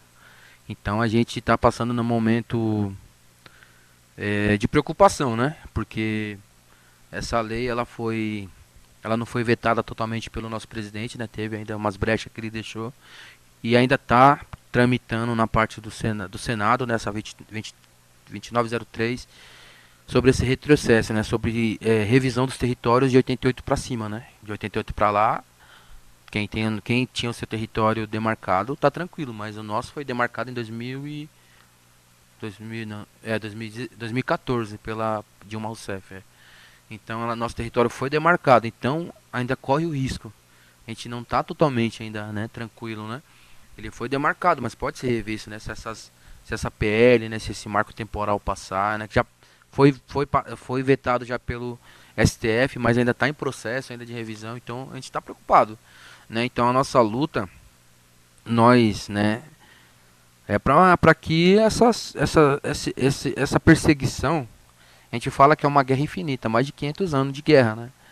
A gente não acabou ainda, né? É uma fala que o Ailton Krenak fez. Por que você está dando risada para mim? Se a gente estamos em guerra. Não passou essa guerra, né? Então eu levo essa frase para mim também, porque eu sei que a gente não vai conseguir viver igual a 524 anos atrás, mas a gente tem que viver bem, né? A gente tem que viver bem, né? Eu falo pro pessoal quando vai na aldeia, sabe que essa fala é minha, eu falo, cara, vamos ser parceiro, né? Vamos ser parceiro, respeita que eu te respeito. Respeita o meu limite, eu respeito o seu limite. Então a gente leva essa visão pro mundo, né? Por isso que a gente faz questão de abrir as aldeias, porque eles possam entender que o nosso modo de enxergar não é igual. É igual eu falo na aldeia. Eu tenho condições de querer fazer uma casa desse aqui, por exemplo, né? Com tijolo, com tudo bonitinho, mas eu não quero, né? A minha casa é aldeia. Se eu quiser dormir amanhã lá no mato, na rede, eu durmo, tranquilo, porque é meu lugar, né? A minha casa não se faz limite por 4 paredes, né? Então a minha casa é o território, né? Então por isso que a gente tem esse amor. Ninguém entende, né? Porque você quer, cara, que a gente tem um amor tão grande pelo nosso território, onde o meu mais velho passou, né? Onde eu estou passando, onde eu quero ver meu filho crescer, onde eu quero ver meu neto crescer, o neto dele crescer. A gente fala que é se perpetuar no local. Eu vou embora, meu espírito quero que fique aqui nessa aldeia. Agora, se o meu espírito ficar, a gente vê que desconstruiu, né? Onde está fazendo prédio, então a gente vai ficar triste, né? A gente tem amor pela água ali, pelo rio, a gente tem amor pelaquela planta ali, né? Então é algo diferente, né? A gente fala que é.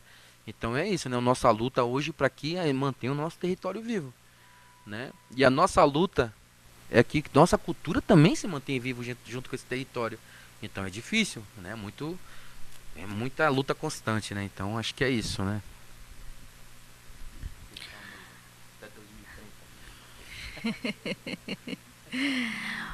Bom, falando, né, sobre a educação, eu acho assim que ainda a educação indígena ainda está gatinhando para vários aspectos, né, de evolução, né? Então a gente recentemente conseguiu com muita luta aí, né? Tá aí a Catarina aqui que pode falar um pouquinho melhor sobre isso.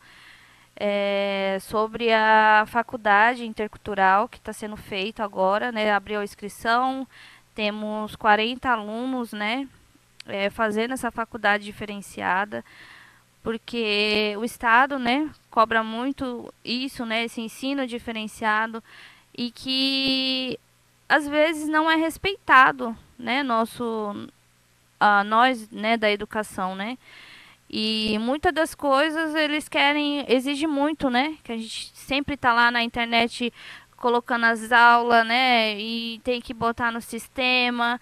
Se não colocar no sistema, você fica com falta. Então, tem essas coisas, né, e ainda precisam o nosso calendário, né, diferenciado, que hoje a gente tem só na salinha, mas que isso não é homologado, não é unificado, né? Então, a gente ainda tem várias coisas que a gente ainda na educação que a gente precisa se fortalecer cada vez mais, né? Para ter lá, não, tá aqui, tá em lei, vamos seguir, né? Então, ainda a educação ainda precisa de muita coisa ainda para ser resolvido, né? E aceitar o nosso modo de dar aula, né? Que é ao ar livre, né? Porque às vezes tá lá a grade curricular. Não, você tem que ficar na sala de tal hora a tal hora. E, mas se por exemplo, o coordenador chegar, você tá lá fora com as crianças, né? E aí fala, mas você não tá dando aula? Estamos dando aula, né? E aí tem que explicar tudinho, né? Então, tem muitas coisas ainda que precisam ser respeitadas na área da educação. Estamos ainda engatinhando aí aos pouquinhos, né? Igual eu falei, da faculdade, né? Que já está tendo para os indígenas, né? E essa formação também diferenciada, né? Que possa ser respeitado dentro da comunidade. O calendário também, que é muito diferente do calendário convencional, né? Porque a gente vai pela lua, né? Tem as plantações, a época de plantação, então tem tudo isso para ser resolvido.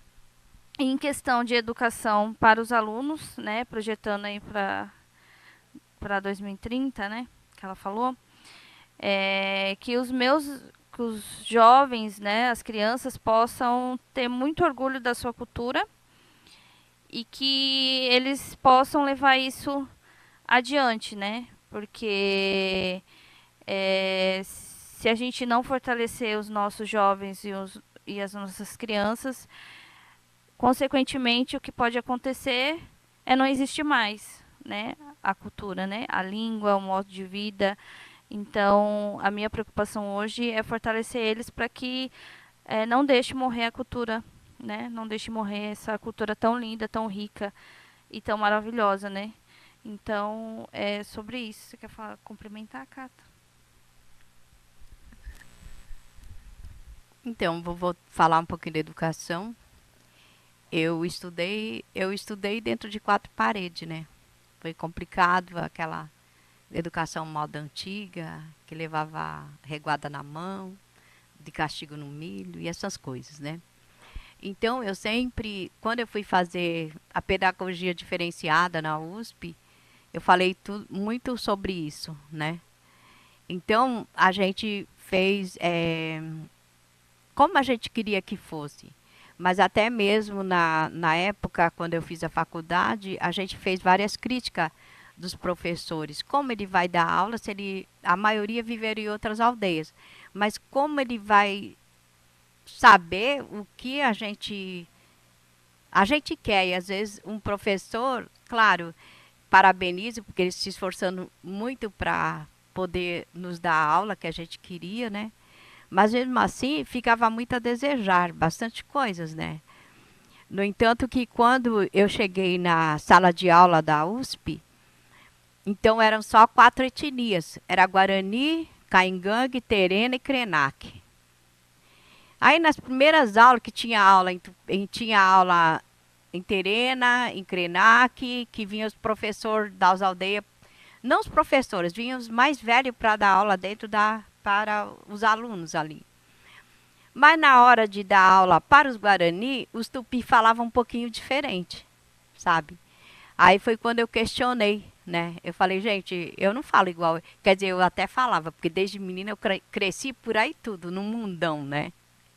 Então, até sabia falar em Guarani, sei falar em Guarani, entendo, né? Não sei falar fluentemente, mas entendo quase tudo que eles falam. E porque eu ia na casa de reza, ia em tudo quanto é coisa de Guarani, eu ia também. E por parte do meu bisavô, por parte de mãe, era também, a minha bisavó era Guarani, né? Lá de Santa Catarina. Então, e eu tenho várias misturas, né? E daí foi quando eu conversei com os professores. Gente, os outros alunos tupi-guarani, eles não vão entender o que os Guarani estão falando aqui. Alguma coisa eles podem até entender, mas vai ser difícil para eles. E outras, que primeiro que entrou em contato com os não indígenas foram os tupi-guarani daqui da região, né? Então isso era complicado para eles, né? E aí eles falaram para mim, mas como a senhora quer que mude? Eu falei, eu quero que tenha 5 etnias. Tupi-guarani, Guarani, Caingangue, Krenak e Terena. E aí falou aí, mas como a gente vai fazer isso? Eu falei, vocês que vê aí, né? Vocês são os professores, eu só sei que eu falo diferente dele. Né? Aí eu sou assim, eu sou igual ele, eu questiono, né? Até por causa disso me ameaçaram várias vezes, né? De morte até, né? Na época.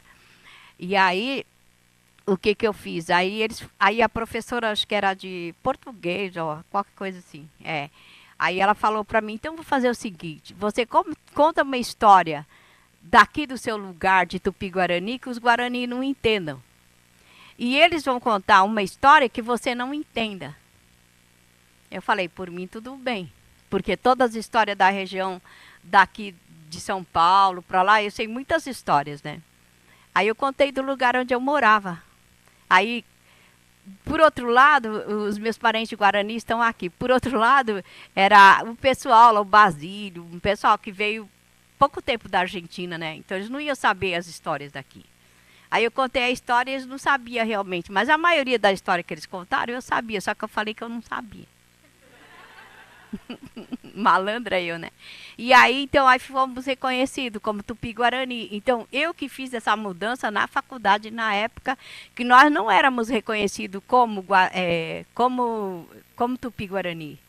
Guarani era todo mundo, inclusive, na luta indígena com Ailton Krenak, meu nome era Catarina Guarani. Também não me importava, porque são tudo parentes, eu não me importava, né? Sempre ficava muito com os Guarani. Minha avó, por parte de mãe, era Guarani Kaiowá. Por parte por parte de mãe, meu avô era filho de Guarani Imbuá. Por parte do meu pai, o pai era Guarani Nhandeva, que veio do Mato Grosso do Sul. Aliás, que eu não considero Nhandeva, que eles falam Guarani Nhandeva, eu não considero, porque Nhandeva para nós é todo indígena. Ele pode ser Unicuim, Terena. Para nós é um indígena que nós falamos Nhandeva, Nhandewa. Não é nem Nhandeva, é Nhandewa. Então, somos iguais, entende? O Uiporo para nós é um não indígena, né? Que os Guarani falam Juruá, né? E para nós é o Uiporo. E aí, então, e aí ficou certo. Daí a gente fomos reconhecidos da época para cá, né? Que fomos reconhecidos como Tupi-Guarani. E daí, quando eu me formei, né? Aí virei professora, dei aula para ele, né? Também. Tinha 60 alunos na minha sala de aula, dava de primeira a quarta série. Eu dava aula para toda primeira, segunda, terceira e quarta série. Eu dava aula, né? E aí depois eu fui vendo que eu estava fazendo todos diferentes que o cacique e os pajé queriam, mas eles não aceitavam. Aí fiquei chateada e falei, não quero mais saber de ser professora, e saí. E depois, mesmo assim, eu continuo falando da educação, da saúde, do território, de tudo mais, da liderança. Aí eles me convidaram para vir fazer o projeto da educação diferenciada na universidade. Participei de todos esse monte aí que agora eu fui uma das que escolhi os Tupi, né, para ir para a universidade. Eu estava lá fazendo a seleção. E agora, essa semana, eu estou indo para ficar lá com eles, né? Ficar a semana inteira. Então, para mim, isso é um orgulho, gente. Mas, assim, tudo que a gente pensa, que nós, indígenas, pensamos, não só Tupi-Guarani, mas Guarani e outros que estão junto, né? Todos os indígenas pensam, ainda não foi realizado. Como diz, todas as leis não são cumpridas, nem nosso, nem, né, do não indígena. As leis, tem leis lá, mas eles não cumprem. Então é isso que está acontecendo. Agora vou ver o que está acontecendo essa semana com os professores que estão lá na faculdade. Aí depois eu conto para vocês. Obrigada.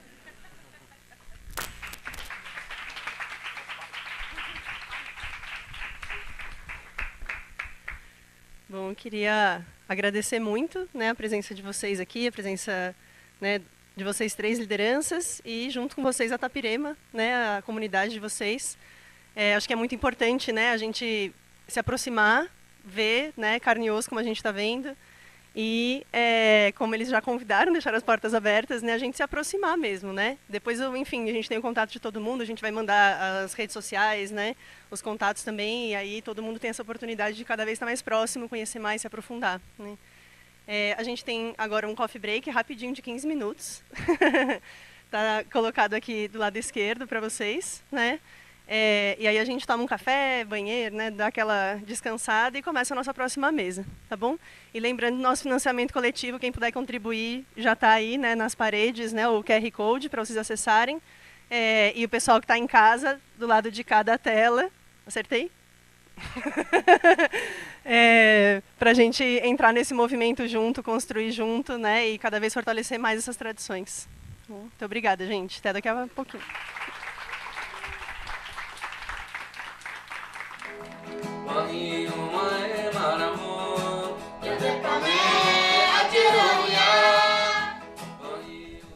Bom, gente, a gente está retornando aqui para a próxima mesa. Antes da gente começar, eu queria fazer um agradecimento para a IAO Alimentos Conscientes, que ofereceu para a gente os cafés especiais, né, os chás especiais que eles produzem, café orgânico, chá orgânico, comprometido, né, com o meio ambiente, comprometido, né, com a saúde ambiental e, consequentemente, com a nossa saúde, né. Então, um agradecimento especial para a IAO Alimentos Conscientes, que ofereceu para a gente, né, esse presente. E queria chamar aqui a próxima mesa. Né? E antes, rapidamente, só fazer um comentário, né? Um pouco sobre o propósito do CP Vida, né? Que é a associação da qual eu sou diretora-geral, né? Que a gente está promovendo junto com o museu, com o CABCIM e com a Bari Filmes esse evento. A gente tem como missão, digamos assim, uma missão para a vida toda, que é democratizar o conhecimento em saúde. Né? E uma das formas que a gente quer fazer isso, e está fazendo isso hoje, é transversalização de saberes. Né? Palavrinha parece difícil, mas nada mais é do que valorizar saberes tradicionais, né, saberes não hegemônicos no campo da saúde, para que a gente possa pluralizar as práticas de saúde no sistema de saúde, né, seja no SUS, seja nas nossas vidas, né? Então a gente sabe que o modelo de saúde que a gente tem hoje, ele tem suas limitações, né? Principalmente no campo da saúde mental, que é o que a gente está discutindo hoje, tem suas limitações no tratamento de doenças crônicas, né?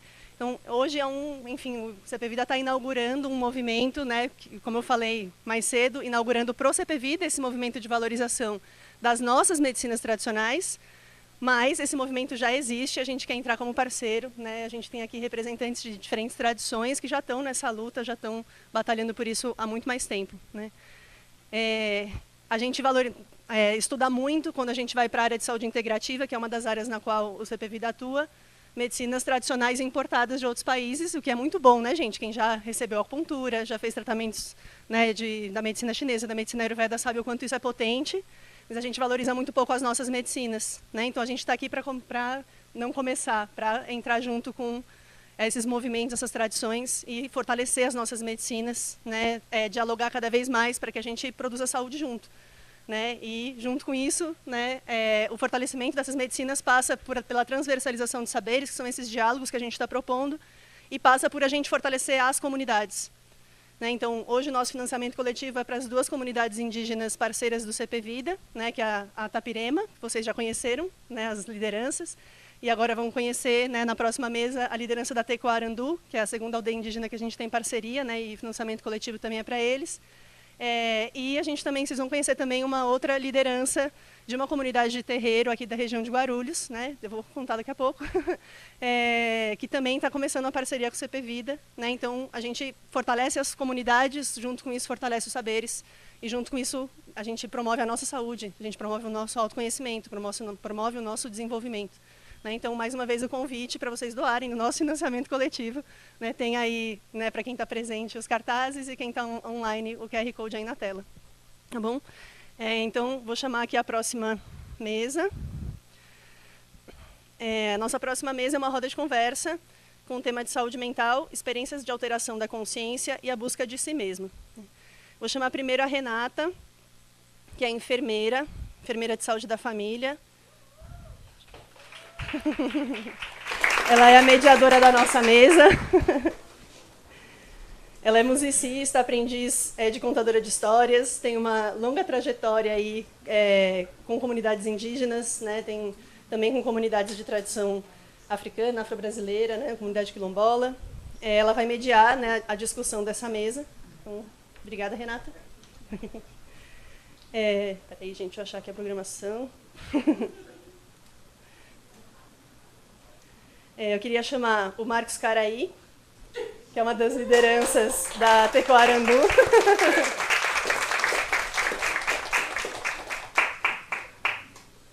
Ele é graduado em Licenciatura Intercultural Indígena do Sul da Mata Atlântica, pela UFSC.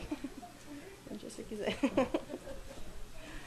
É conselheiro da Busca da Visão e muitas outras coisas. Né? O currículo completo está no Instagram, hein, gente? De cada um.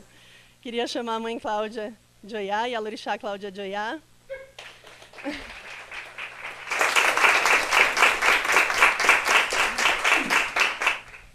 Que é psicóloga, educadora social, foi presidente e conselheira do Conselho Municipal de Promoção da Igualdade Racial de Guarulhos e muitas outras coisas. O currículo completo está no Instagram. E queria chamar o Caio Portela, que é um dos diretores do Consórcio Acadêmico Brasileiro de Saúde Integrativa, doutorando da Faculdade de Medicina da USP, e está aqui representando o Cabecim também, que é nosso parceiro aí na promoção do evento. Então, passo a palavra para a Renata e a gente pode começar.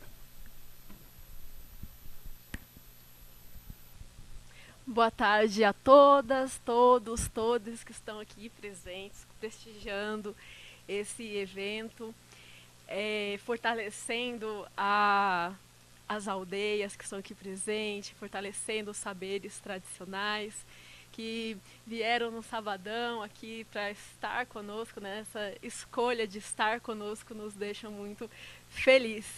E é uma grande honra fazer essa mediação dessa mesa, que na mesa não, nessa roda de conversa, que na verdade nós aqui estamos entre amigos.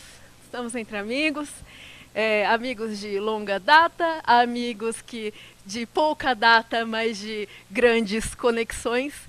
Então, eu gostaria, apesar da apresentação, né, da Ana, eu gostaria que cada um dessa roda se apresentasse um pouco mais e trouxesse um pouco também, né, de qual cultura ou linha de estudo que está representando aqui hoje. Vou passar aqui para o Caraí.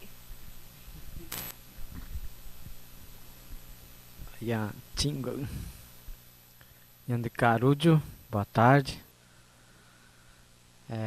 Eu sou Caraí Verá, nome em Guarani. Em português é Marcos Moreira. Eu sou da terra indígena Serra do Itatins, fica no município de Itariri. Eu sou professor, também sou formado na licenciatura intercultural indígena pela UFSC, em Santa Catarina.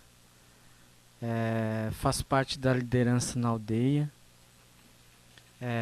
O nome da nossa aldeia chama-se Tecoarandu. E queria dizer também que está o nosso cacique aqui, o Craiju Ronaldo, né? Tá ali atrás. Ele veio vigiar eu, né?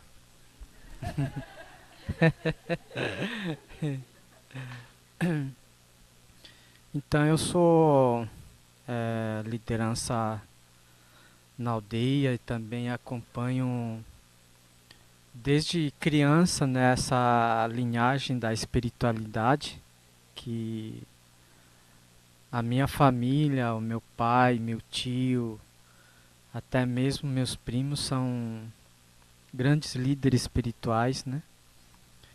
E de alguma forma a gente vem sempre acompanhando os pais, né?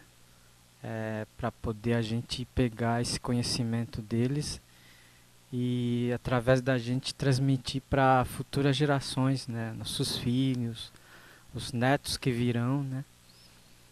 E mais ou menos isso um pouco, né?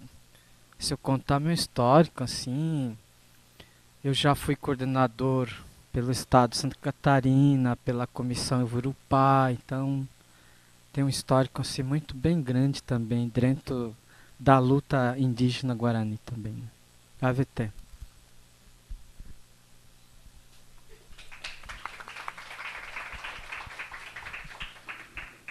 Boa tarde a todos. Gente, eu sinceramente digo que é um prazer enorme estar aqui hoje, nessa tarde de sábado, principalmente com os meus parentes, porque na realidade eu sou afro-mirinde, né? Eu vinha vindo, tô com a oportunidade de estar com a minha mãe em casa hoje, ela é uma índia perfeita, né? E ela contando para a Daphne, que está me acompanhando hoje aqui, que meu bisavô saiu do hospital e foi morrer no mato, né? Porque era essa a origem dele, né? E sem contar que nós, povos de matriz africana, que houve o dia maravilhoso do dia 13, o dia da liberdade, mas nós vivemos o dia 14 e até hoje, né? A liberdade veio, fomos colocados para a rua, sem casa, sem direito a trabalho, sem direito a nada, né? E que se houve quilombos pelo Brasil, a realidade foi que os nossos amigos, parentes, indígenas, que nos acolheram e que nos ensinou a trabalhar nessa terra, a viver nesse chão, porque se não fosse eles, não existiam os quilombos. Isso não é contado na escola, isso não é contado nas universidades, porque isso é uma vivência do nosso povo, né? Então, quando eu falo que eu realmente estou feliz de estar numa roda de conversa, onde a qual traz principalmente a nossa humanidade, né? Ser humano de verdade, falar da nossa natureza, isso me deixa à vontade de poder sentar e conversar, e falar da minha trajetória, que começou por isso, porque como descendente da sabedoria de matriz africana, não adiantava, dentro de 4 paredes, manter esses saberes e esses saberes ser desconstruídos lá fora, né? Como, por exemplo, as minhas vestes, ou as vestes das crianças que iam para a escola de calça branca, camiseta branca, um fio branco no pescoço, um boné branco na cabeça, e isso já era o suficiente para ele. Hoje é bonitinha a palavra bullying, né? Mas a gente sabe o que é o bullying. É preconceito, é racismo. E era isso que acontecia e acontece até hoje dentro das casas de matriz africana. Então, através desse cômodo e muitos outros, eu me vi obrigada a sair e pedir ajuda, né? Para saber como a gente podia viver, continuar vivendo ali naquela cidade, porque, na realidade, os quilombos viraram favela, né? Que é da onde eu vim. Eu vim de uma favela, na Cumbica, e a favela, hoje em dia, são prédios, né? Carinhosamente apelidado como pombaus. E foi isso que sobrou para a gente. Só que nós somos povo da terra também. E essa terra que não ficou para a gente, porque nós não somos, na realidade, nem povos originários daqui, do Brasil, e nem da África. Eles lá não nos aceitam e aqui também ninguém aceita a gente. É muito difícil ficar. O que é você? Quem é você? O que é matriz africana? O que é o candomblé? O que significa o candomblé? O que significa as casas de matriz africana? Bom, até onde as minhas mais velhas me contam, as casas de matrizes africanas foram criadas para devolver a humanidade para os nossos. porque todos bem sabem que os escravos não tinham direito à família. Então, as casas de matriz africana foi para devolver o conceito de família para o povo que aqui estava em situação escravizada. Porque, na realidade, eu não sou descendente de escravo. Eu sou descendente de reis e rainhas que construiu esse mundo. É por isso que estou aqui junto com vocês hoje. Axé.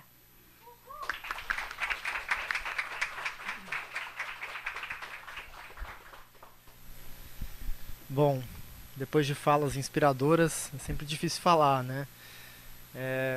Eu sou naturólogo. A naturologia traz um desafio que é bem o tom dessa mesa, né? Que é dialogar diferentes tradições e culturas, né? Então, os naturólogos, eles tentam sempre trazer essa alquimia, né? De diálogos interculturais, de ferramentas diferentes, de colocar ciência, tradição, tradições no mesmo caldo e conversar sobre e articular isso em prol da saúde, né?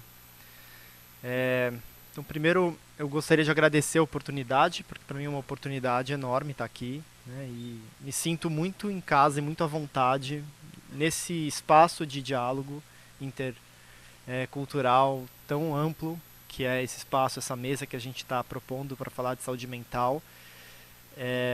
Quero agradecer em nome do Consórcio Acadêmico Brasileiro de Saúde Integrativa, né, que é um dos parceiros aqui do evento. Quero dizer que o CAPCIM está comprometido para parcerias, para desdobramentos a partir desse evento e para projetos futuros. A gente tem uma vontade muito grande de fortalecer a ciência e o registro, né, e a propagação, a disseminação, a divulgação das culturas tradicionais que têm se perdido aqui no nosso país.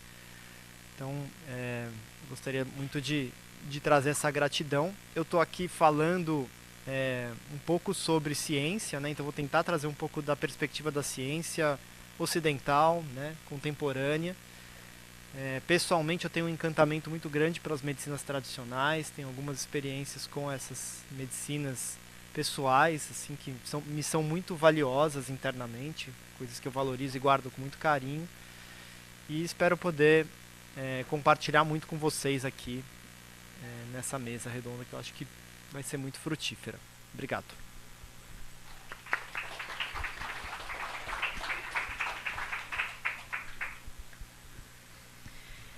Então,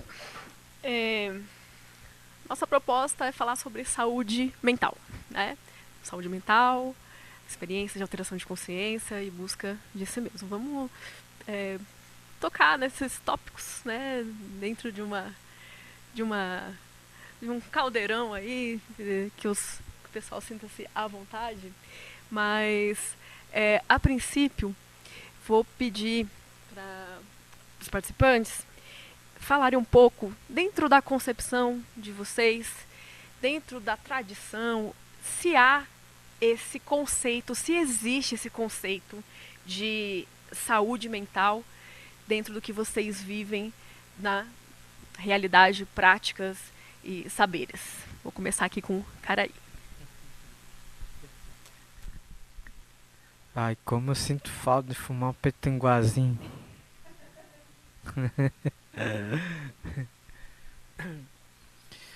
Bom, o povo guarani ele é muito da espiritualidade mesmo, né? Alô, alô? Alô?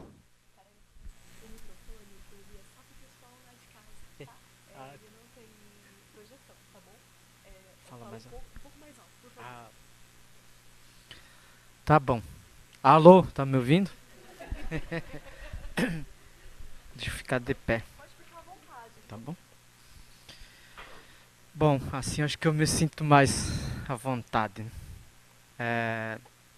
Que na nossa aldeia, quando a gente vai falar, a gente fica em pé, caminhando, conversando, né? Não tem esse jeito de ficar sentado porque daí a gente se solta, né?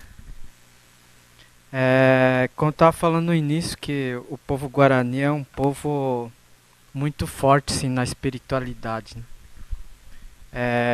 Inclusive, Quando comecei a entender a questão da espiritualidade, eu vi que desde pequeno, né, a gente traz esse conhecimento da espiritualidade com a gente, né? E os pais e as mães, eles têm essa missão de auxiliar os filhos, né? Para continuar praticar aquilo que ele já traz consigo, né? Através do seu nome. E os pais já desde pequeno auxiliam eles, né? Como que seria o papel deles dentro da aldeia, né? E assim, quando eu comecei a enxergar, entender o mundo,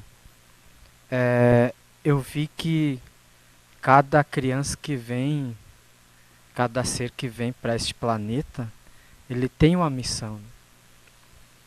Então, a partir dali, a gente já começa a entender que os pais trabalham toda essa questão da espiritualidade da criança, né? Do comportamento, até mesmo se a criança tiver ou nascer com uma deficiência, os pais já procuram a saber de que forma que vão lidar com aquilo ou de que forma que vão procurar curar essa criança, né? E é para isso, né, que tem os grandes tiramões, tijarei, os anciões, né? Para estar cuidando especificamente desses problemas espirituais, né? Que na sociedade guarani, quando acontece alguns problemas com a pessoa, assim, eu estava ouvindo antes, né, na fala da Catarina, né, que fala que às vezes a gente vê alguma pessoa, né, uma criança, né, que não para quieto, que tem algum problema, e que na sociedade, quando tu vai ver, tu separa essa criança, né, de outros grupos, né, porque vê que essa criança tem um problema, né, tem que ser. E lá na aldeia a gente trata a criança como se fosse nós, né, porém a gente sabe que precisa fazer um tratamento espiritual, né? Porque a gente sabe que tem cura para isso, né? Então, existem fatores, quando se vai tratar de saúde, os problemas que acontecem com o ser humano, com a gente, são problemas espirituais. Que isso muitas vezes os médicos, né, dos hospitais nunca vão saber disso. Eles nunca vão descobrir isso. Quem vai descobrir esses problemas, da onde que vem, são os próprios xamãs, os tiramães, porque eles vão profundamente além daquilo que o médico vê, né, dos olhos, daquilo que a gente vê, né. E por isso que o povo guarani, não só o povo guarani, mas os povos indígenas em geral, assim, eu sempre falo, né, que os verdadeiros cientistas são os pajés, né, são os caraís. Porque eles estão o tempo todo fazendo experiência com remédio do mato, né, da mata, né, ao tempo todo. Se tu vai para a aldeia, tu vai ver uma mulher mais velha, um tiramão, uma pessoa mais velha, fazendo remedinho no fogo ali, né? Indo no mato buscando remédio. Então lá na aldeia, o tempo todo a gente, até eu mesmo, porque eu já sou pai, né? Então meu filho, quando ele ficar doente, a primeira coisa que vem é procurar o que ele tem. Eu levo no tiramão, no xamã, no líder espiritual, né? E ele consulta, daí ele vai dizer, ó, tá tendo esse problema, precisa achar esse remédio. E aí a nossa missão de pai, ou as mães, né, é de ir procurar o remédio e achar, né. Mas além disso, de você ir procurar o remédio, tu vai ter que ir também pedir por espírito da planta, dizendo que vai tirar essa planta para esse fim, para curar, que está vindo com maior sacrifício porque a gente precisa, né? Então tem tudo uma questão assim que envolve a espiritualidade mesmo, que isso muitas vezes a sociedade não indígena precisa entender e compreender isso, né? Por isso que existe, né, muitos problemas assim que é difícil, que não cura, mas na verdade tem cura. Só que precisa procurar as pessoas que realmente são conhecedoras da além daquilo que vê com os olhos, né? Tem muitos, aí tem a Tidiari Catarina aí, pode dizer. Os líderes espirituais, quando vão fazer cura, eles não vão aqui, eles vão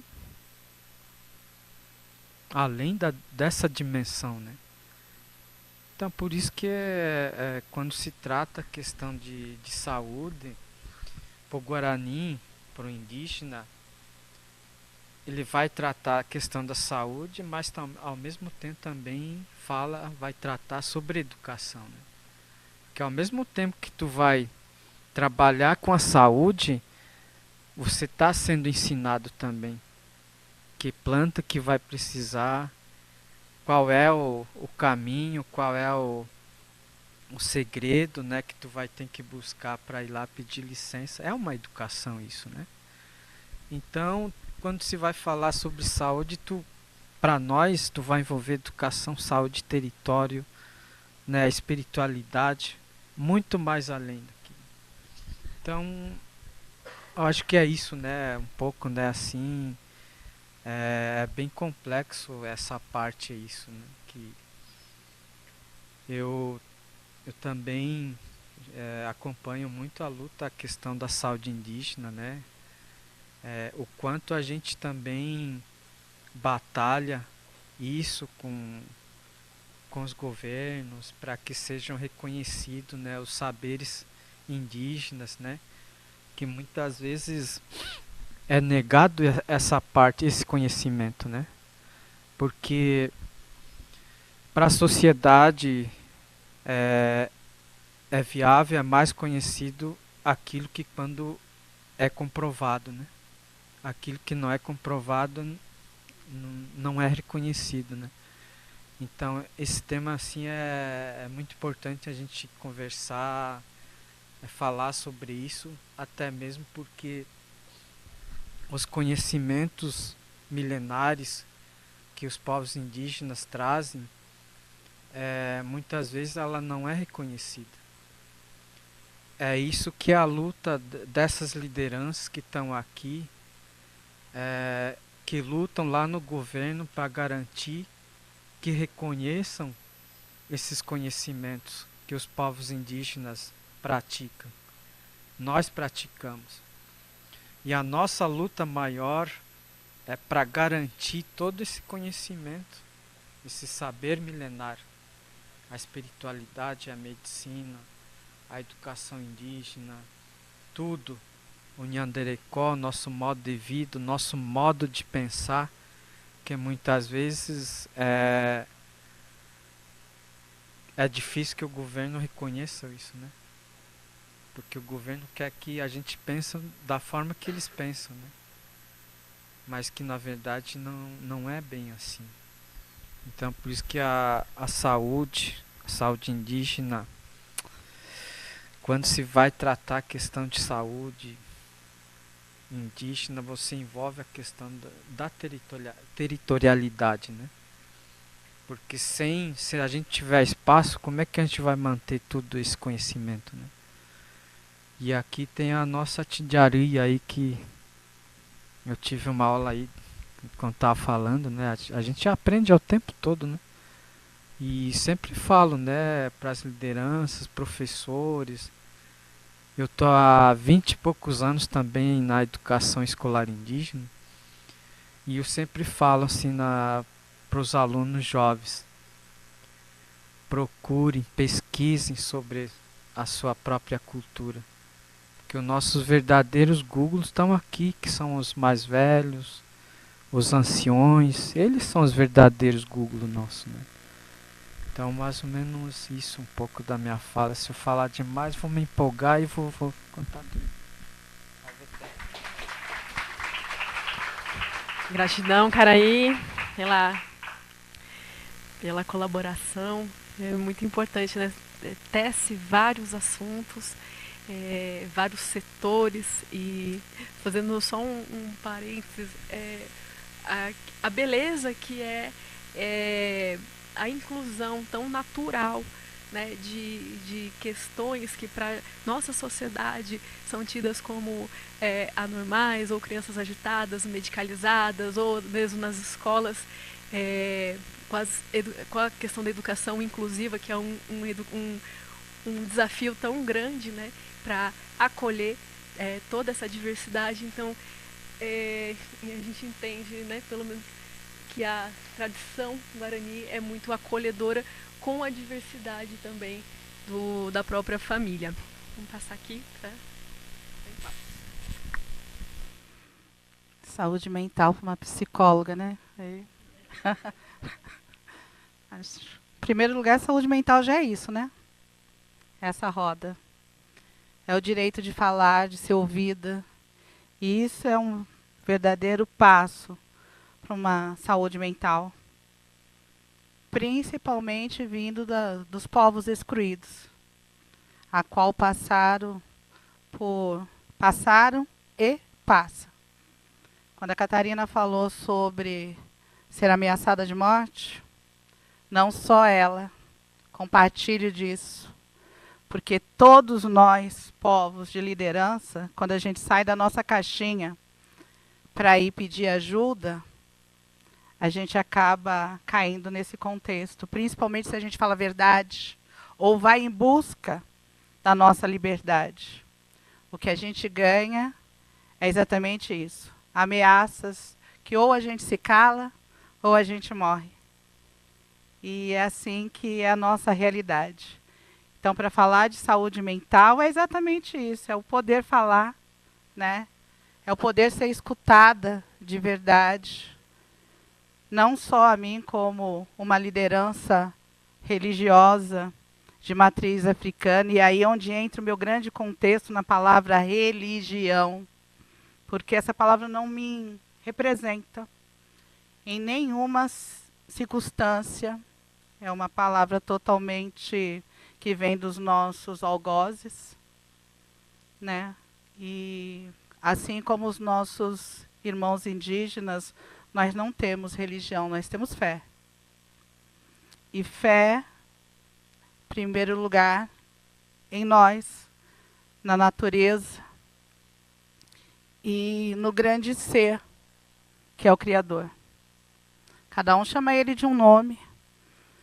Como eu costumo dizer, ele é um só, o caminho a chegar até ele é que são vários, por isso que ele deu o livre-arbítrio. É verdade, e quando nós de matriz africana, não muito diferente dos povos indígenas, nós vamos procurar a sabedoria nos nossos mais velhos. Porque são os nossos mais velhos a nossa enciclopédia ambulante. São eles os retentores do saber. Porque para a gente não sobrou os livros. Para a gente sobrou o ori, a cabeça. Por isso é que gentilmente nós tampamos, guardamos o local mais importante para o corpo humano, o ori, a cabeça. Ele tem que ser protegido do sol, ele tem que ser protegido da chuva, ele tem que ser protegido dos ventos fortes. Por isso que nós usamos esse pano da cabeça. Não é vergonha do nosso cabelo. É proteção do nosso ori. E é a ele que nós pedimos. Ori para nós é um ser de luz. É para ele que nós pedimos. É para ele que nós rezamos, oramos, falamos, conversamos e pedimos a sanidade. Pedimos para que Ele coloque palavras boas na nossa boca, para que a gente possa, para que as pessoas boas possam nos compreender e juntos, porque nós aprendemos que sozinha nós somos nada, mas com os outros nós podemos conseguir caminhar. E que se Ori colocar palavras boas nas nossas nas nossas bocas, palavras de entendimento, a gente vai conseguir se comunicar com o outro e a partir dessa comunicação nós conseguimos a cura para os nossos males. Então, comunicação sempre vai continuar sendo tudo. Por isso que, mesmo sendo analfabeta até os 28 anos, mesmo não sabendo ler nem escrever até os 28 anos, porque era essa a minha realidade na favela, aos 9 anos a professora falou para minha mãe que eu era burra, que eu não conseguia acompanhar a sala. Minha mãe faxineira, sou filha, neta e bisneta de faxineira, com muito orgulho, e também fui faxineira. Lavei muito banheiro na minha vida. Minha mãe me tirou da escola e me levou para fazer faxina, que era para mim aprender o pão de cada dia, já que eu não me dava naquilo. E eu falo isso porque se não tiver ninguém para limpar, a gente vai viver na sujeira, né? Então é muito orgulho eu ser descendente dessas grandes Marias da minha vida. Mas eu não quis aquilo e não foi pela razão de vergonha, foi pela razão que eu queria mais. E orientada pela ancestralidade, a ancestralidade falava, na ancestralidade eu sou conhecida como filha do vento. E quem é que segura o vento, né? Pois é. Assim como a liderança indígena estava falando aqui, que o nome dele foi escolhido, e a partir do significado do nome, é o que nós vamos ser na vida. E nós de matriz africana não somos diferentes. Eu sou filha do vento, então tenho essa característica de ir em busca e de ninguém me segurar. E foi isso que eu fiz. Eu fui ser manicure, eu fui ser cabeleireira e tive que assumir a minha ancestralidade de matriz africana, mesmo contra a minha vontade. Por que mesmo contra a minha vontade? Gente, eu vivo numa sociedade a qual fala para todos nós que ser de matriz africana é ruim. É ser filha do demônio. Eu escuto isso, eu cresci escutando isso. Então, quando eu comecei a dar vestígios de espiritualidade, ou seja, os meus ancestrais se comunicando comigo, a minha mãe se assustou muito. Minha mãe não fazia parte dessa egrégora, estava afastada, mas sabia e conhecia o que era isso. E me levou para a casa de Axé. O que os médicos chamavam de epilepsia e de um distúrbio mental era mediunidade. E assim nascia a minha peregrinação dentro do entendimento dos conhecimentos da ancestralidade de matriz africana. Ancestralidade essa que foi ceifada quando os meus ancestrais foram raptados. E aqui, assim como os meus parentes indígenas, fomos obrigados a não ter a nossa ancestralidade, apagar a nossa ancestralidade, o nosso nome, apagar tudo e pertencer aí sim eu falo de uma religião que não era nossa. E essa religião mandava ou manda no mundo. E eu não estou aqui contra, porque eu faço parte do interreligioso, que é a união das religiões pela paz. E eu sigo isso porque o meu intuito é a paz. E se, volto a dizer, se ele deu o livre-arbítrio, quem somos nós para poder tirar isso? Eu não estou falando da religião, estou falando da nossa história, da minha história.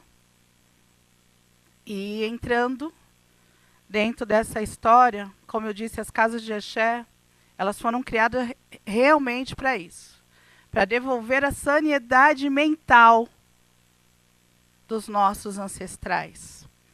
Porque o que não é escrito no livro, mas o que é bem legal ser visto na televisão, os pretos que foram escravizados, os pretos nas senzalas, esses filminhos legais que passam e que as nossas crianças, quando dão uma boneca preta ou uma branca para ela, é lógico que elas vão buscar branca, porque o que elas têm de visão, de ser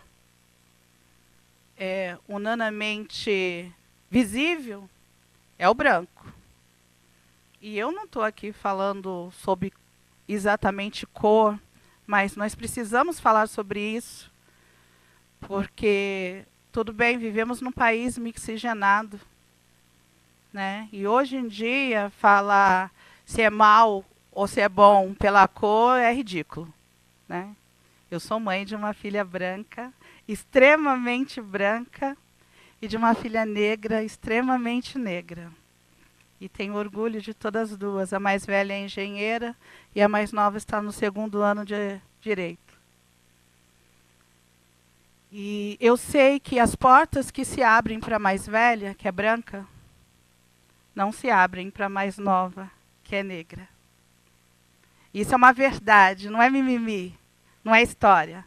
E todas as duas nasceram do mesmo útero negro. Então, falar de sanidade mental, falar, sabe, do conforto mental, a gente tem que viajar por todas essas histórias, que não é história no sinônimo de estou te contando aqui um Itã. Não, é a minha vida, é a vida dos meus ancestrais. São coisas que existiram e existem. Na realidade, resistem. Eu acho que foi por isso que eu fui procurar estudar. E desde quando fui fazer aquela provinha para passar para a 5ª série, que eu consegui, viu, gente? Mesmo tendo ido até o 2º ano, eu consegui passar para a 5ª, fazer o supletivo. Depois fiz um curso técnico como educadora social na Universidade de Guarulhos. E quando fui ameaçada de morte por todo o contexto que eu aprontei em Guarulhos, em São Paulo, no Brasil, indo buscar apoio junto com o povo da igualdade racial, eu sou delegada de matriz africana, fui presidente do COMPRIR de Guarulhos, estou, né, em todas os conselhos, porque eu acho que não adianta reclamar, você tem que fazer parte, né? E foi assim que foi construindo essa mulher que está aqui falando com vocês. De uma pessoa que mal sabia escrever o seu próprio nome, hoje está aqui dentro desse olhar acadêmico, mas falando muito mais, vestindo muito mais a camisa de Ialorixá. A camisa do meu povo. É assim que eu gosto de me vestir. É assim que eu me sinto protegida com as armas de Jorge, né? É um pano que a gente compra lá no Brás. Só tem um significado para mim. E uma honra me vestir como as minhas ancestrais, né? Mas justamente por causa desse pano, pela capa desse livro, é que eu sou julgada. É que eu sou apedrejada. Ui! Tá vendo? Até o búzio quer fugir. Obrigada. Mas eu quero dizer para vocês que o meio acadêmico me trouxe muitos engessamento, mas também me trouxe muito conhecimento e pessoas maravilhosas para a minha vida. Como conhecer a Ana e toda a sua equipe, para mim foi um privilégio, e eles me deram a oportunidade de conhecer pessoas maravilhosas, conhecer pessoas humanas. Hoje eu faço uma pós-graduação em ginecologia natural E é um grupo maravilhoso, onde eu tenho o prazer de ter o Caio como professor e orientador, né? E orientador foi hoje que eu pedi para ele, viu, gente? Depois de um apelo desse, né? Sim, com certeza. Vim preparada para tudo isso. Mas o que eu quero dizer é que a ginecologia natural, ou a naturologia, vem me resgatando dessa sociedade adoecida. Porque mesmo como líder religiosa, mesmo como psicóloga, viver dentro dessa sociedade adoecida nos contamina e nos deixa extremamente sensibilizados. E a espiritualidade nos ajuda muito nessa questão de resgate. E nos ajuda através disso. Porque quando eu ia lá e pedia para o ancestral me ajudar dentro desses conflitos e dentro dessas dificuldades, ele trazia pessoas como essas para poder trilhar o caminho comigo e para mim poder, sabe, falar assim, não, eu sou um ser humano. Eu existo. Porque não é fácil, gente. Os nossos irmãos indígenas, sabe, com muita luta, eu sei, e com pouquíssimo do que eles merecem, sabe, mas alguns deles, poucos eu sei, ainda têm uma aldeia. Os nossos quilombos, como eu disse, a grande maioria virou favela. Então, nós não temos local para fazer a nossa ancestralidade. Nós fomos encurralados. Nós não temos terra para plantar as nossas ervas. Como o Caio me disse em aula, e hoje eu trouxe para ele, e isso para mim me afetou diretamente, eu sempre fui o objeto estudado. Hoje eu sou o objeto que estuda. E isso é muito importante para mim e para os nossos, né? Poder ter essa oportunidade de verdade, de fazer a diferença. Porque assim como o nosso amigo que está aqui na mesa falou das ervas, e essas ervas que hoje são cadastradas e tá aí, né, vendidas como remédios, foi tirada de nós. Foi tirada dos povos originários, foi tirado do conhecimento dos povos de matrizes africana. E, por incrível que pareça, nós fomos proibidos de receitar o chá. Sabe o chá? Sabia que nós, povos de matriz africana, não podemos mais receitar o chazinho da Nós fomos proibidos. É isso que as leis fizeram com a gente. Eles entraram, nos estudaram, obteram o nosso conhecimento e nos proibiram da nossa natureza. Aí, quando eu falo como eu estou me sentindo, um ser humano um pouco mais livre, dentro do o que o meu ancestral, que é o vento, e trouxe essas estrelinhas da naturologia para mim me sentir um ser humano, porque é assim que eu estou me sentindo. E estar aqui com vocês hoje, nessa tarde, podendo falar tudo isso, é extremamente importante para todos nós. Porque o povo de matriz africana ainda é isso.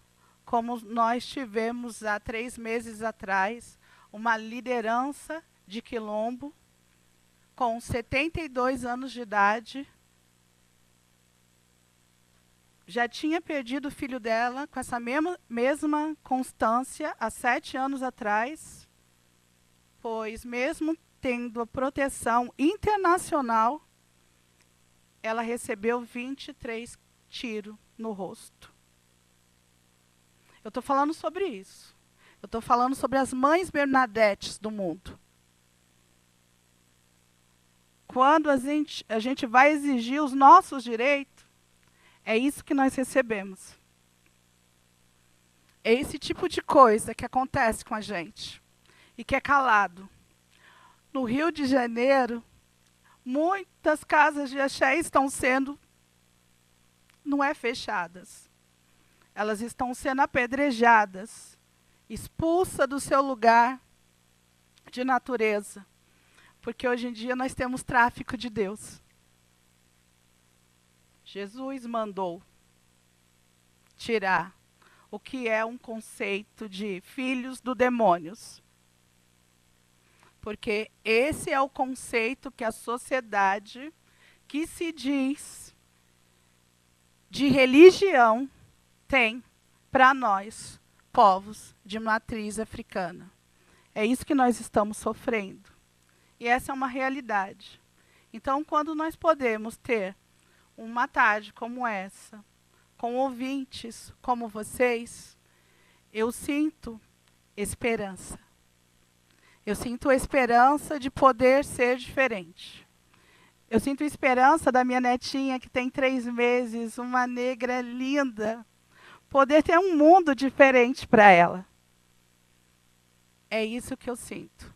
Então, os ancestrais, com toda a sua sabedoria, ele nos leva a esse caminho de troca, a esse caminho de construção, a esse caminho de visibilidade. E isso eu chamo de um caminho de proteção, de higienização mental.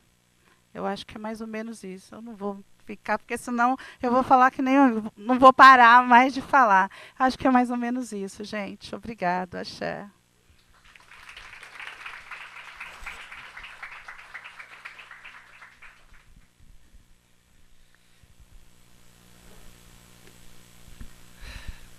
Bom,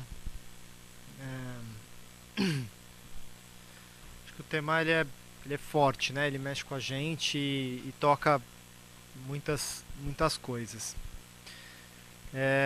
Eu vou tentar fazer uma ponte teórica, vou puxar algumas coisas e depois vão abrindo para a gente dialogar, né?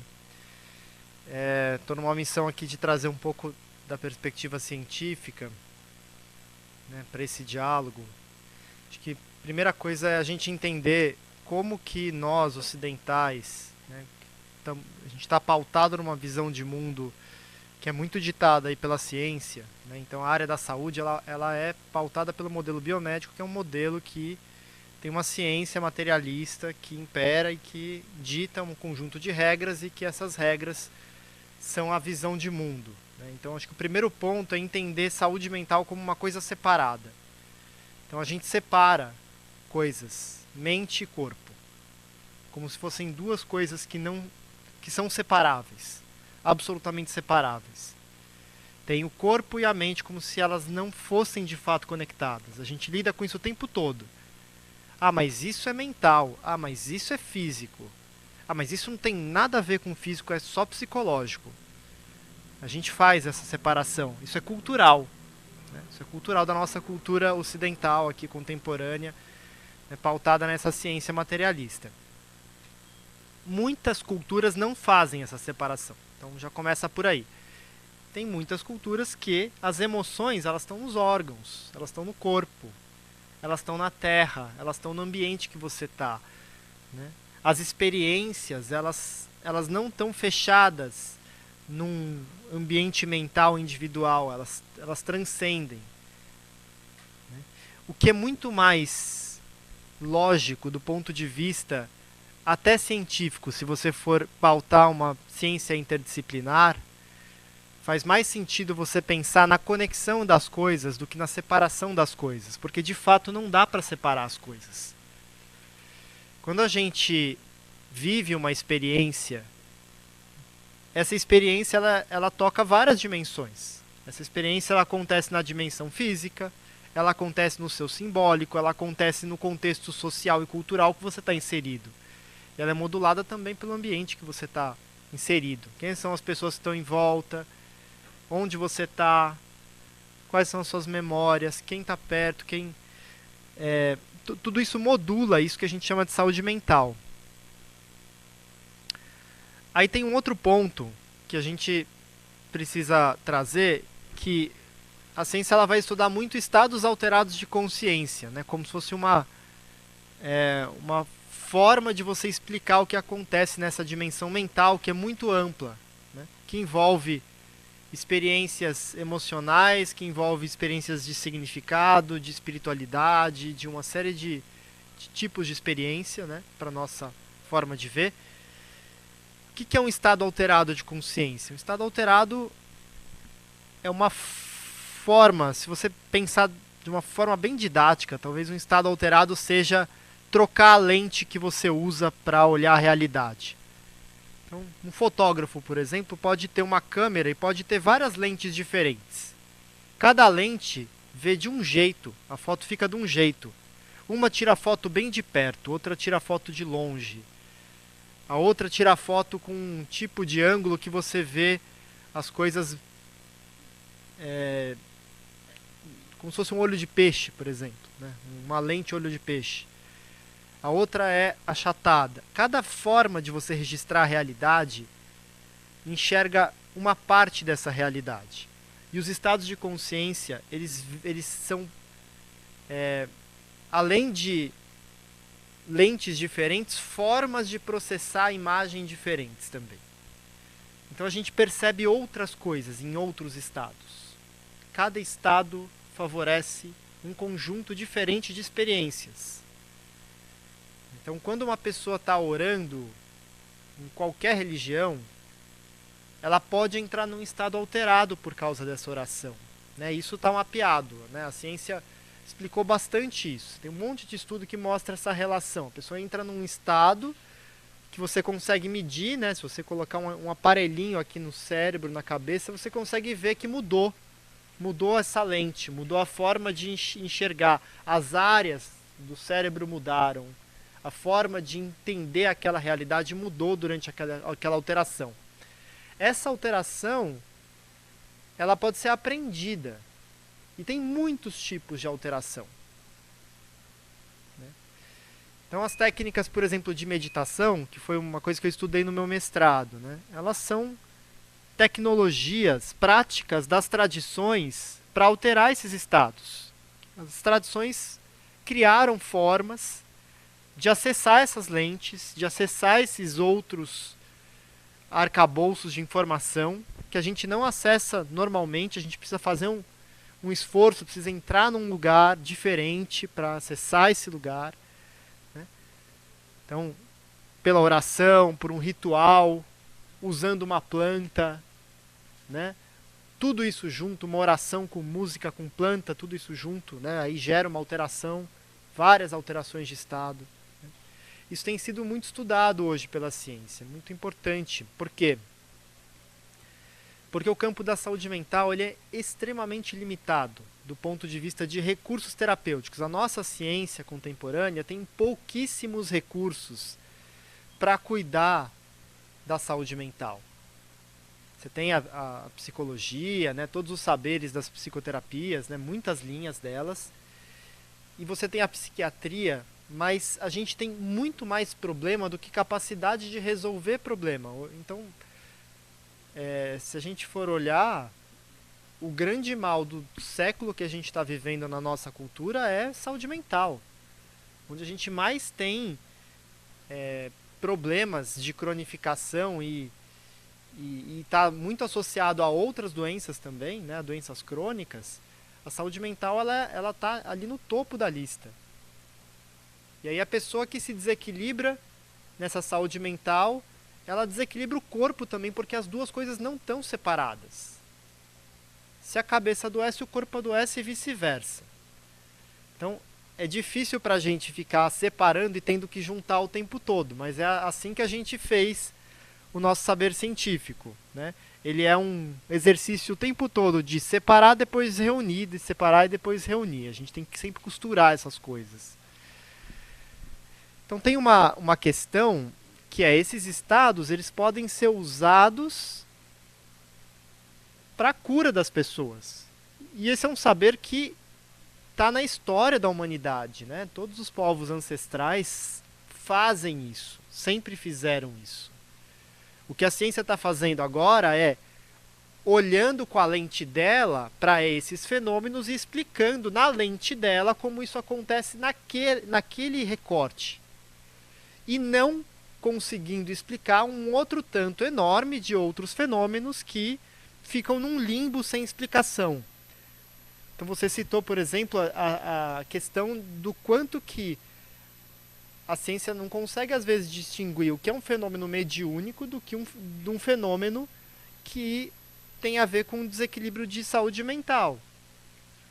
O que é uma pessoa que se desequilibrou mentalmente, que está perdida e que não consegue mais ter autonomia, de uma pessoa que tem um acesso mediúnico e usa isso como uma potência de vida. São coisas completamente diferentes. Então são vários campos que a gente tem lacuna no conhecimento, a gente não sabe muito, né, mas tem gente pesquisando, né? Tem pesquisas boas sendo feitas e tem pesquisas ruins também sendo feitas. O que eu chamo de pesquisa ruim? Pesquisa ruim é aquela pesquisa que reduz o saber original para colonizar, para apropriar. Né? Então esse é um grande problema. Né? Então o Brasil, por exemplo, ele é um dos países que mais sofre biopirataria no mundo. O que é biopirataria? Biopirataria é alguém que vai lá numa aldeia estudar como é que usa a planta medicinal no contexto ritualístico para pegar uma planta, extrair a substância e fazer um remédio, patentear e vender. A gente tem uma cultura de biopirataria no Brasil, né? É muito triste. Inclusive, muitos estrangeiros, pessoas de outros países, vêm para cá para roubar esses saberes dessas comunidades, isolar uma substância para depois vender isso para a gente em forma de remédio. A gente tem a maior biodiversidade de planta do mundo, nenhum território no planeta tem mais biodiversidade de planta do que o Brasil. No entanto, quando você vai olhar as pesquisas de plantas medicinais que acontecem, o Brasil ele está lá embaixo. A gente pesquisa muito, muito, muito pouco. O que significa isso? Que quem pesquisa essa biodiversidade são pessoas de outros países que isolam essas substâncias, depois extrai de uma alga, sei lá do que, isola em laboratório e vende pra gente em forma de medicamento. E aí todo mundo sofre, o povo brasileiro, o cientista brasileiro, a comunidade que foi explorada, né, para saber, foi roubada aquele segredo, não retornou nada para aquela comunidade, ela continua em risco. Então tem uma série de questões, né? A saúde mental não é diferente. E aí, quando a gente pensa nessa não separação, a gente começa a quebrar vários conceitos, né? Então, a gente está aqui, por exemplo, numa sala, que eu acho incrível essa serpente aqui, né? Então, para a cultura ocidental, a cobra é um animal, né? Para mim, a cultura derivada desse paradigma científico, né, é um animal. Para alguns povos, essa cobra ela está carregada de um simbolismo super profundo. E ela impulsiona, ela é uma entidade, ela impulsiona todo um simbólico interno dessa pessoa e coletivo, e que muda completamente a experiência que ela vai ter durante aquele processo ritualístico. Né? Você tem várias pesquisas mostrando o quanto o símbolo, né, esses simbolismos modulam esses estados alterados e transformam essas pessoas. E transformam esses estados de consciência. Então, não é só a substância da planta, da ayahuasca ou de qualquer outra alteração de consciência que você possa usar, porque às vezes nem tem substância. Às vezes o ritual ele não envolve uma substância, ele envolve uma alteração que é por uma prática, por canto, por música, por oração, por meditação, por qualquer outra prática diferente. Né? Então, a ciência ela começa a olhar para essas coisas, né, e entender. Isso é uma grande esperança para várias questões que a gente tem na psiquiatria que não tem saída. Né? Então, hoje, por exemplo, é um campo de estudo muito interessante os estudos dos psicodélicos. Né? O que são os psicodélicos? São essas substâncias que fazem essa alteração de estado de consciência. E várias condições que a gente não tem saída, né? Que a saída muitas vezes é você medicar a pessoa de um jeito que ela fica disfuncional na vida, ela fica dopada, né? Ela fica com dificuldade de conviver e de viver, né? você pode usar um outro caminho, um caminho de autoconhecimento e transformação através de uma alteração de consciência, né? Então, quem já viveu estados alterados de consciência desse tipo, em contextos ritualísticos, às vezes esses estados são extremamente transformadores, eles transformam profundamente uma pessoa, né? Quantas vezes você, numa experiência dessa de expansão de consciência, pode mudar o rumo da sua própria vida, né? Pode se transformar. Então, esses espaços, né, falam muito de saúde mental. Então, só trazendo esse recorte, né, quando a ciência ela está muito no comecinho de olhar para toda essa complexidade que são esses espaços de alteração de consciência. A saúde mental, ela precisa ser costurada com outros campos. Então, por exemplo, a gente sabe que existe uma relação entre bactérias do intestino, microbioma e saúde mental muito estreita.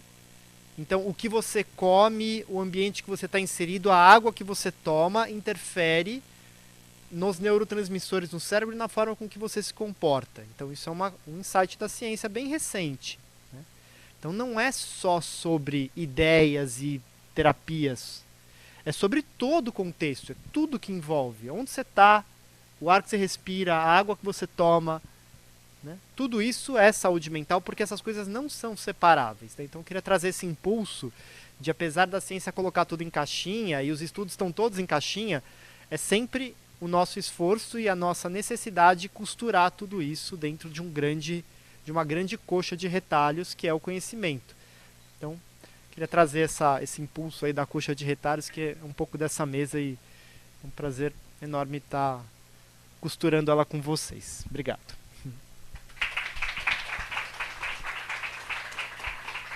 Agradeço a contribuição de cada um. Vamos agora abrir para as perguntas e podemos contemplar o outro tema de como a busca de si. Claro, obviamente já foi trazido, né, dentro da experiência do Caraí, a mãe Cláudia, né, desses sentidos, dessa busca de encontro, né, encontrar a sanidade, bem como disse mãe Cláudia. E então, quiser, né, perguntas nesse sentido, temos 15 minutos para perguntas e gostaria de saber se tem perguntas do pessoal aí. Ah, tá bom, eu nem falei com o pessoal aí online. Um grande abraço para quem está assistindo. Então vamos começar. Se puder, o seu...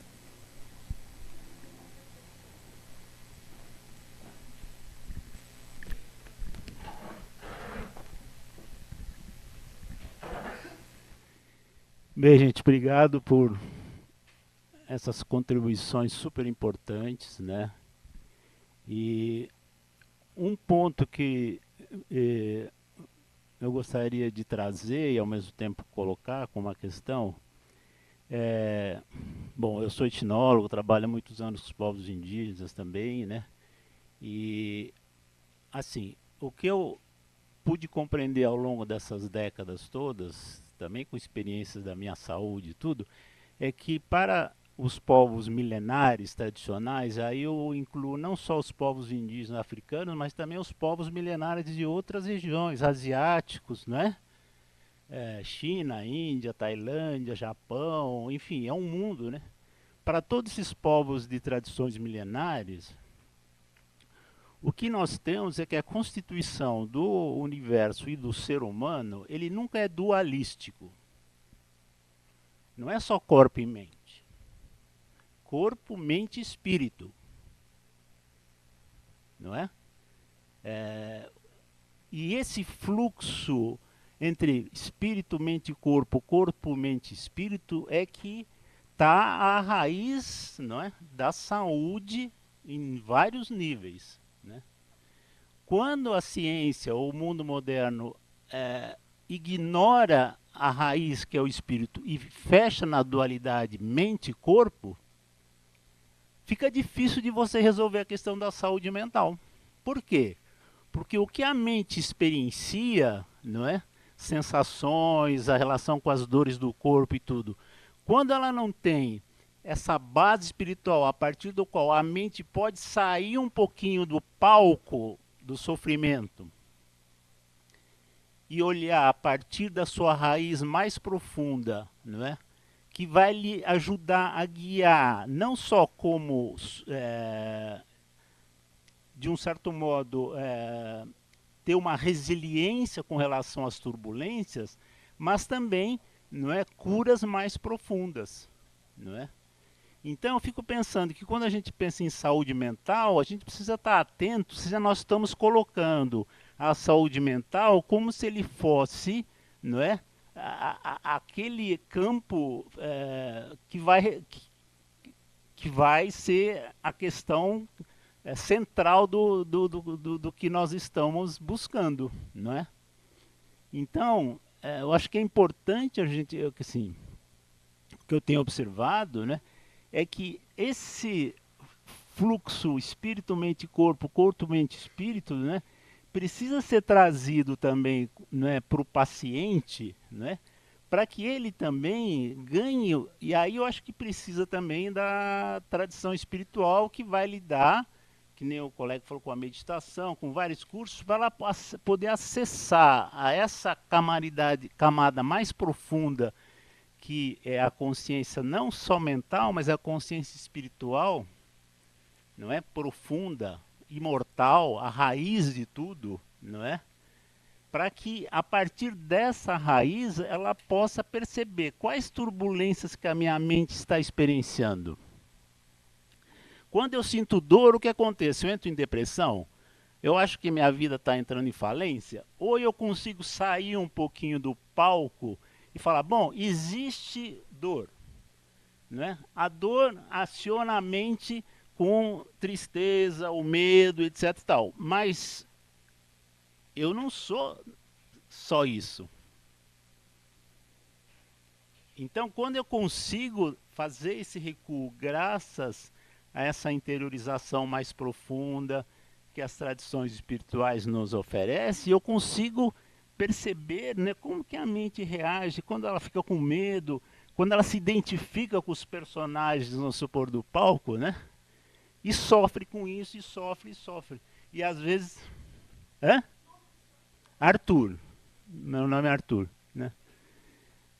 Essa estratégia, eu acho que coloca, né, a questão da saúde mental, que hoje em dia é um problema seríssimo. Por quê? Porque a nossa mente está tão afastada da sua raiz transcendente que ela sofre com os impactos e se identifica com os impactos, aumenta os impactos, leva a depressão, ansiedade, medo, etc. E ela fica tentando resolver só naquele campo específico, né?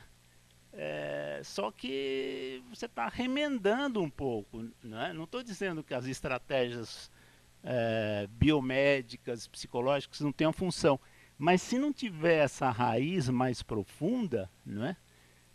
A mente está sempre experienciando dificuldades e cada vez mais o mundo está mais problemático, com mais ameaças, e aí ela reage a partir do seu padrão, mas é um padrão condicionado, não é a sua natureza mais profunda que está ali, entendeu? Orientando como lidar com os sintomas, né? Então eu queria trazer isso, eu vou passar... com certeza. Então eu queria trazer isso aí para os nossos queridos amigos, para ver como é que eles veem isso aí a partir, né, das suas tradições e tudo isso aí, né, como é que isso poderia ser compartilhado. Obrigado, desculpe um pouco. Muito obrigada pela contribuição, Sr. Arthur. Alguém gostaria de colocar?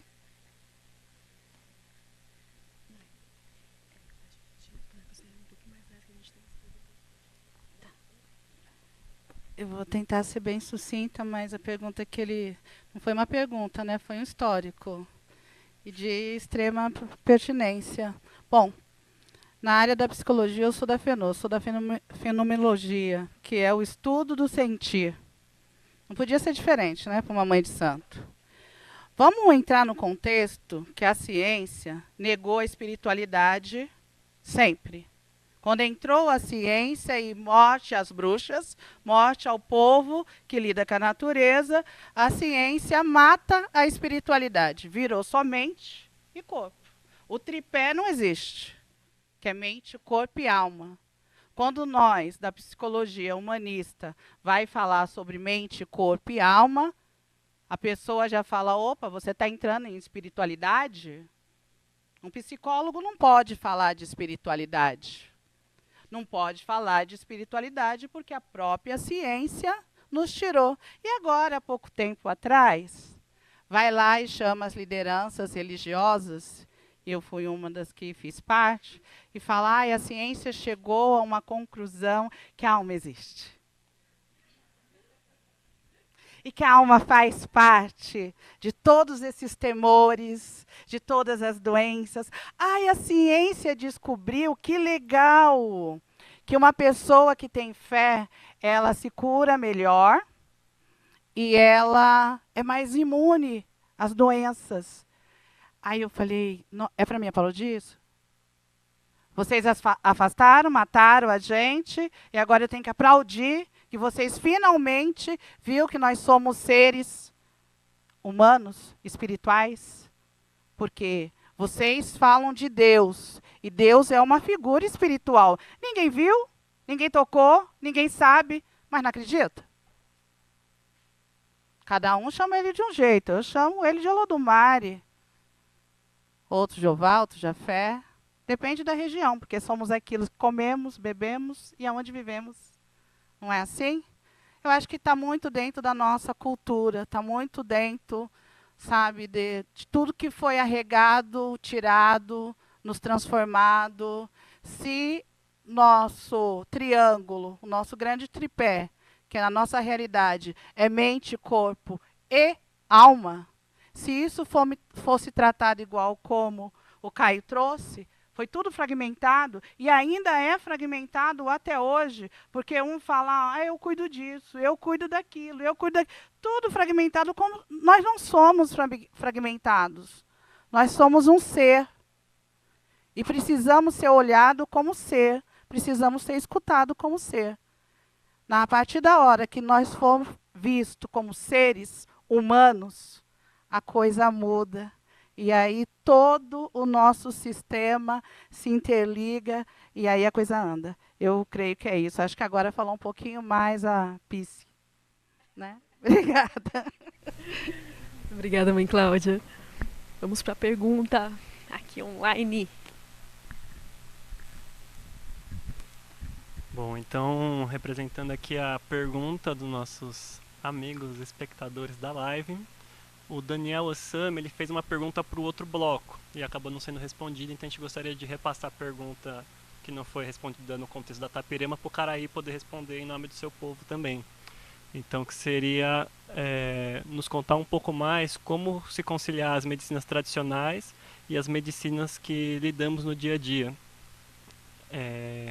Como que é? É porque parece que não se trata de espiritualidade, né? Mas ele gostaria de tentar entender como que isso se concilia dentro do conhecimento do seu povo. Medicina tradicional e as medicinas alopáticas, seria isso, né? Vamos fazer de novo a leitura, então. Nos contar um pouco mais sobre como conciliar as medicinas tradicionais e essas medicinas que lidamos no dia a dia, a que parece nem saber do que se trata a espiritualidade. Então, como que a gente pode fazer esse contraponto desses tratamentos, né, que são feitos hoje com a medicina convencional, que não considera a espiritualidade, com as medicinas tradicionais. Acho que sucinta melhor, né? Obrigado. A pergunta foi para o Caraí, mas eu também gostaria que o Caio contribuísse nessa questão.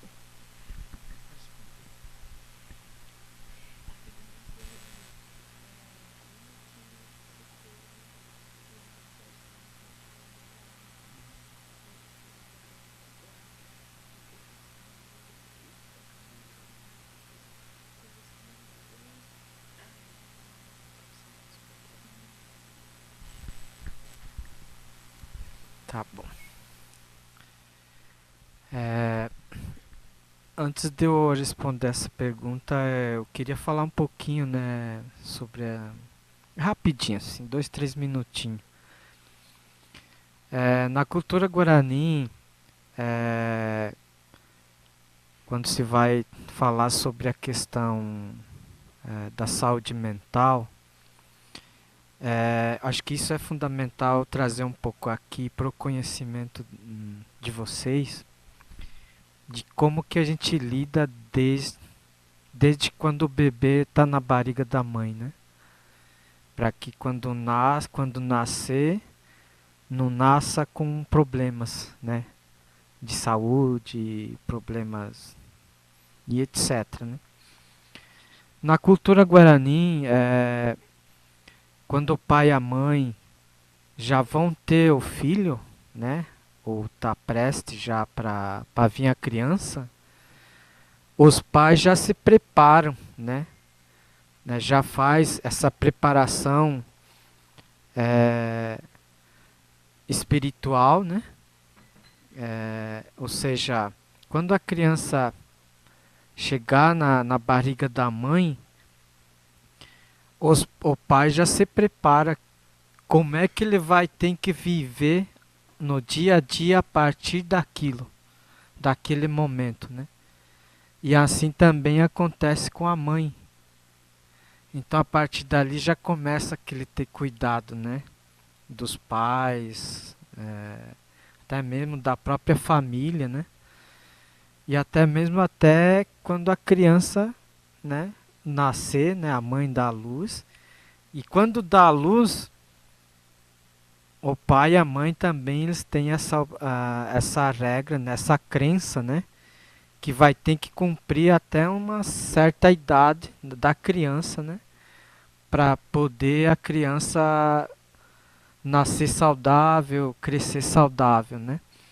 Então, só para vocês terem noção o quanto, né, a gente indígena se dedica tanto a esse ser, né, essa criança, né, antes mesmo dela nascer, né.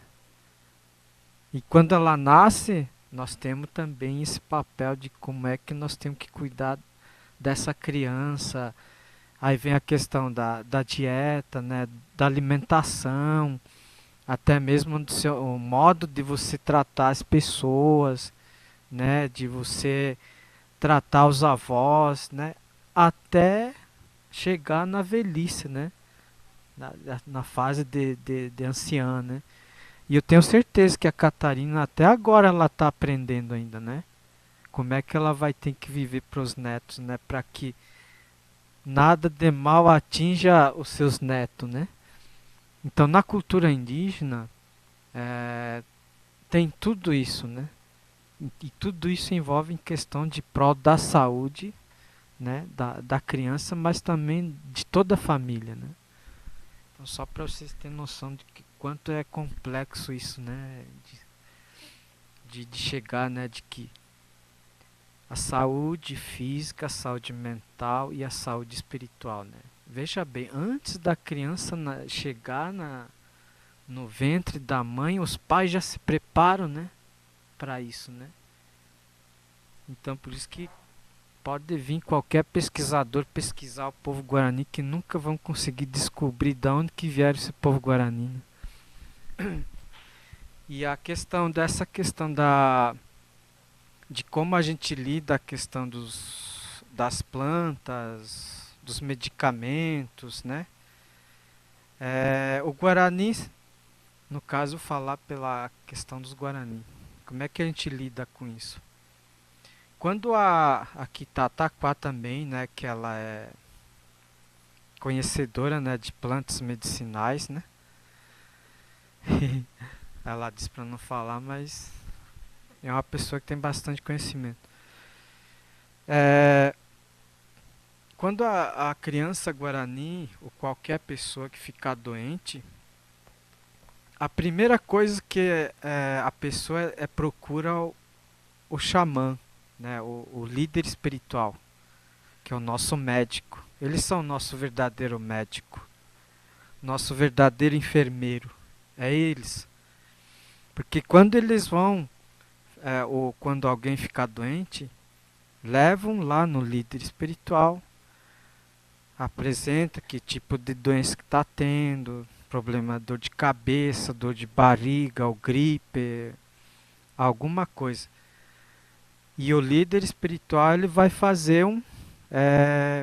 um raio-x nele, dizer assim, né? Como a pessoa vai no hospital, né? Primeira coisa que não descobre, não sabe que tem, é fazer o raio-x, né? Todos os exames, né?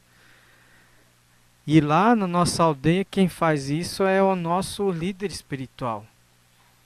Ele vai fazer com sua reza, com seu canto, pega o petanguá, o cachimbo, que é a primeira medicina guarani, que é o cachimbo, o tabaco, né, o fumo, que é a medicina. E a partir dali ele que vai fazer o processo de ritualização da cura, né? E aí ele vai ver onde é que está o problema, e aí ele vai buscar os deuses, né? A conexão do cachimbo, ele vai ter essa conexão com o grande Criador, né? Onde é que está tendo esse problema? Se está sentindo dor através do coração, ou da barriga, ou se é do fígado, né? E a partir dali, então, ele faz análise. Diz, ó, esse problema aqui, que vai curar, que vai agora, depois que eu fiz a limpeza, ele faz a limpeza, então, ele vai precisar de um paracetamol, né? Não, pode levar para o médico, leva para o hospital, né? Ou vai lá e compra, né? Não, ele vai precisar, agora pode tomar o xarope da farmácia, pode ir lá que vai ajudar. E eles sempre falam que todos esses remédios são tirados da natureza, né? E foi transformado aquilo em não sei explicar, talvez aqui o professor explica melhor, né? Mistura de química, etc e tal, né? E aí então a gente lida dessa forma com a questão dos medicamentos farmacêuticos, né? E através do líder espiritual, é ele quem indica se é preciso usar esse remédio da farmácia ou não. Ou se vai ser preciso usar o remédio da mata mesmo, né? Então a gente consegue trabalhar com isso, né?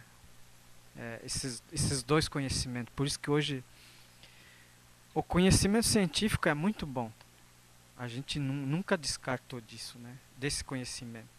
Só que é preciso que a ciência reconheça, né, de que existe esse conhecimento, esse saber milenares que vem do próprio Criador, dos deuses, do Deus Tupã, do Deus Nhamandu, Pai Sol, né? Eles que geraram todos esses elementos que a gente usa, a gente vive hoje, a gente vê, né? Então a ciência precisa conhecer isso, né? Então, mais ou menos, acho que eu respondi a tua pergunta aí, tá bom? AVT, obrigado.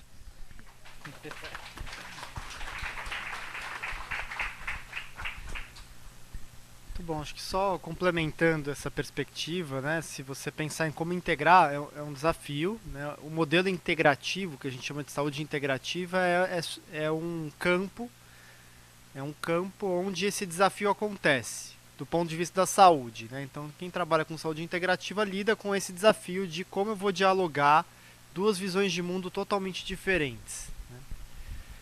Não existe uma fórmula pronta. O que a gente sabe é que todo conhecimento tem valor. Então, essas coxas de retalho que a gente faz das culturas que vão se conectando, isso sempre aconteceu na história da humanidade. Sempre teve mistura de saberes. Os povos se encontram, eles trocam saberes e eles misturam esses saberes. O Brasil é uma grande mistura de muitos saberes, de muitas origens diferentes, né? Então o saber científico, quando ele encontra o saber tradicional, ele precisa trocar, né? Ele precisa ser contextualizado, ele precisa ser conectado, né?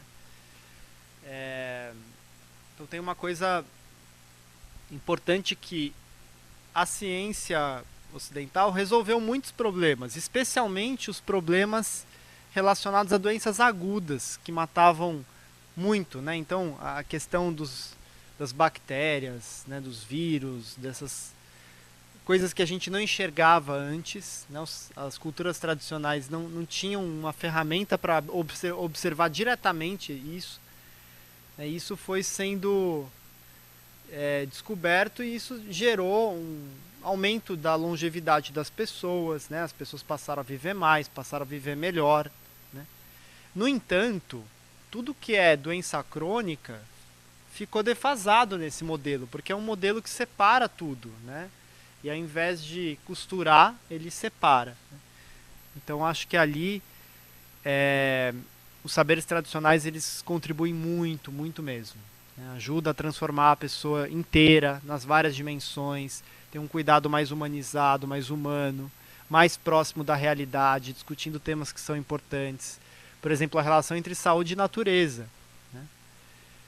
Você tem uma trajetória de saúde diferente só por morar num lugar diferente, só por ter um ambiente com mais ou menos equilíbrio natural, né? Isso está ligado à tua expectativa de vida e várias outras coisas, né? Isso é só um exemplo, mas o quanto que esses fatores eles são importantes e desafiadores para nós aí no campo da saúde integrativa, né? Então é um desafio, mas a gente está sempre fazendo esse processo de integração, né? Isso.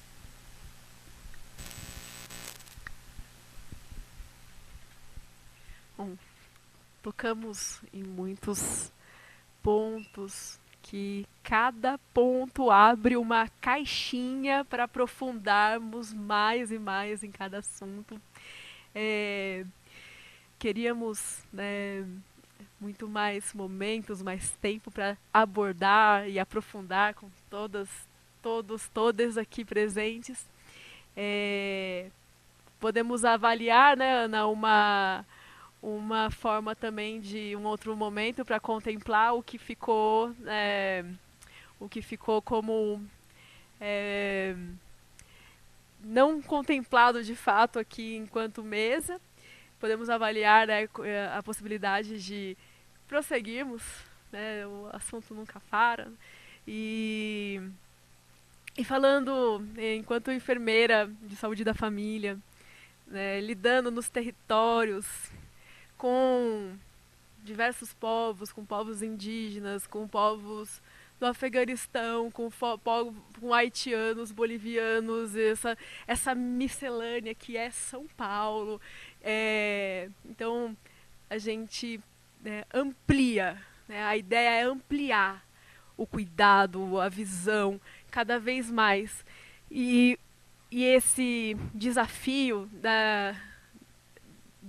da interação desses modelos biomédicos são pautas muito presentes na nossa jornada aqui, enquanto CP Vida, enquanto estudos, né, que cada um aqui, né, dentro do nosso coletivo desenvolve. Teve as jornadas de medicinas indígenas e plantas medicinais que realizamos em abril do ano passado. Então é um capítulo, né, a mais dessa jornada. E continuamos em jornada, e o convite é que vocês estejam cada vez mais conosco. Agradecer de coração cada um de vocês pela presença. Vamos encerrar a mesa e eu passo a palavra para a Ana novamente.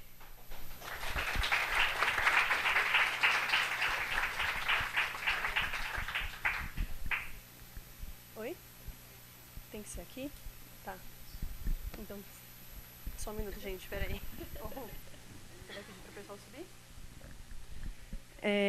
Bom, gente, queria agradecer também, né? Pedir para os palestrantes ficarem aqui, por favor. Ele volta. Só espera só um minutinho. A gente tem agora uma apresentação de afoxé, né? Que é o afoxé da comunidade da Mãe Cláudia, né? O pessoal está subindo. Então, a gente, né, tem um momento aqui, quem quiser conversar um pouquinho, até o pessoal chegar com a afoxé, a gente vai fazer essa apresentação rapidinho aqui, né, para a gente compartilhar também da música, né, dessa tradição. Então, enfim, queria convidar todos os palestrantes agora da tarde e também os da manhã, que estavam aqui, mas acho que Pajé Cândido já desceu, e a Simone, eu não sei se está aqui, talvez não esteja. Cadê? Aqui. Para a gente tirar uma foto todo mundo, e aí a gente aguardar um pouquinho para ter esse momento de fechamento, tá bom? Gente, Ronaldo, por favor, vem aqui.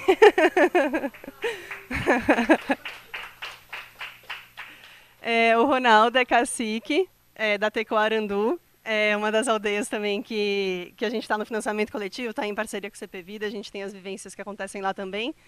E acho que o Marcos, né, também da Tecoarandu, vai falar um pouquinho sobre a aldeia. Vem cá, Ronaldo, todo mundo te vê. Então, assim, pessoal, também assim, a gente também, a nossa aldeia está de portas abertas, assim, para quem quiser fazer uma vivência, que a nossa aldeia acontece uma vez por ano, essa vivência de 15 a 20 dias, para quem quiser realmente conhecer, de fato, tudo isso que a gente falou aqui agora, né? De quem quiser procurar se conhecer consigo mesmo, se conectar assim, com a verdadeira Mãe Terra, ter essa oportunidade, né, de vivenciar com nós, com os cantos, a reza, a cura, aproveitar esses momentos que a gente abre essas portas, né, para estar fazendo a verdadeira cura mesmo consigo mesmo, né. Então a Tecoarandu tá através do Cacique Ronaldo, né, para quem quiser conhecer mais nossa aldeia. Só que a nossa aldeia fica lá perto de onde Deus Criador mora, né?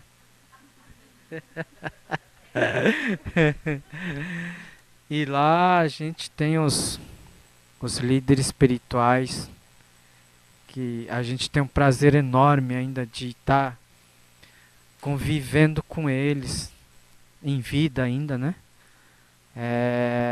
E através deles, né, essa missão de a gente continuar levando todo esse conhecimento dos mais velhos, dos anciões, para futuras gerações, porque a gente não sabe o que vai acontecer daqui 10, 15 anos com essas crianças que vêm, né? Se a gente vai ter bastante rezadores ou se vai ter um ou dois, né? Então esse é o nosso desafio também na nossa aldeia, né? Com nossas crianças, né? Com nossos jovens, né? E lá nesse evento chama-se a Busca de Visão, Kagunhamboé, né? E aí quem quiser realmente conhecer profundamente o que é uma busca de visão Guarani, só entrar em contato aqui com nós que a gente consegue auxiliar mais você explicando melhor. AVT.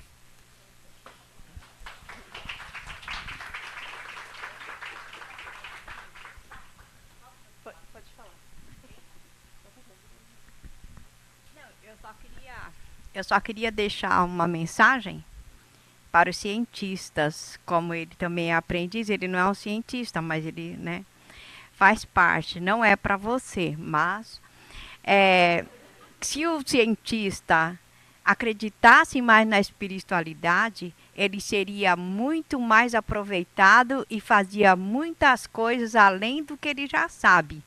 Mas geralmente eu tenho experiência com alguns cientistas, eles não acreditam na espiritualidade, a maioria deles. E eu queria deixar uma pergunta no ar. E da onde surge essa doença mental? Muito obrigada. Muito obrigada.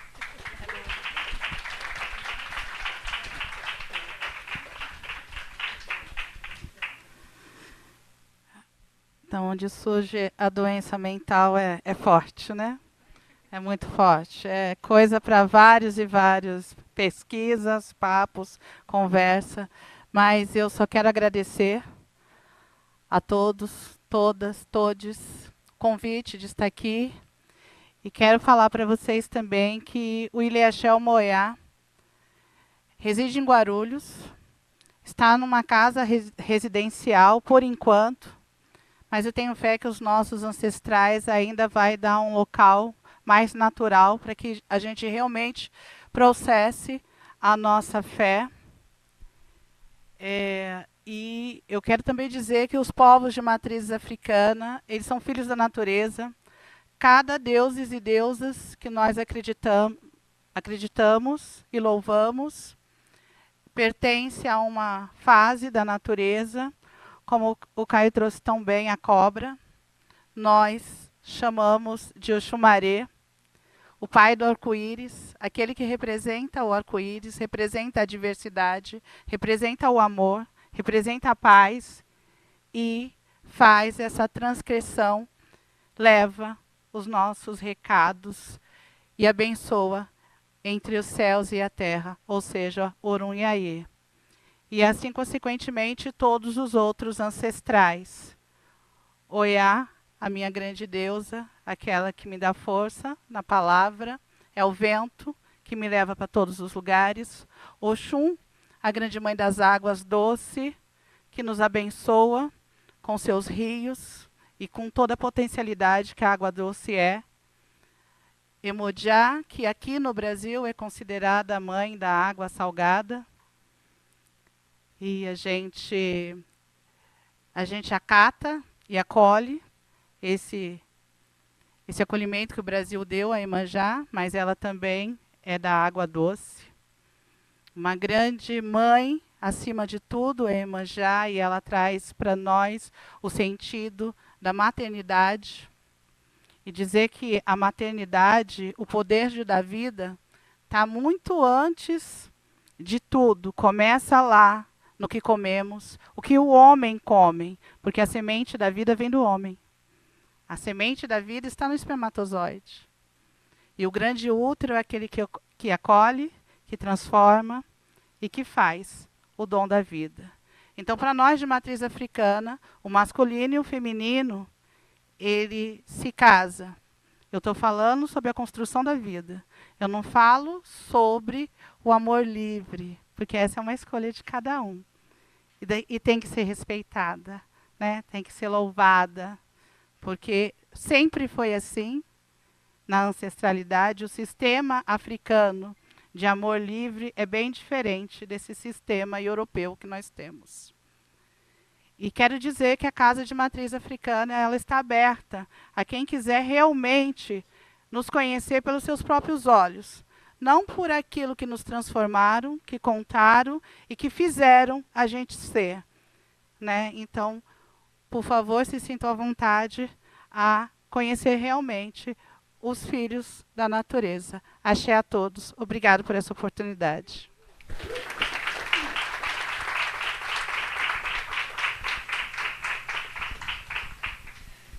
Mais alguém quer falar?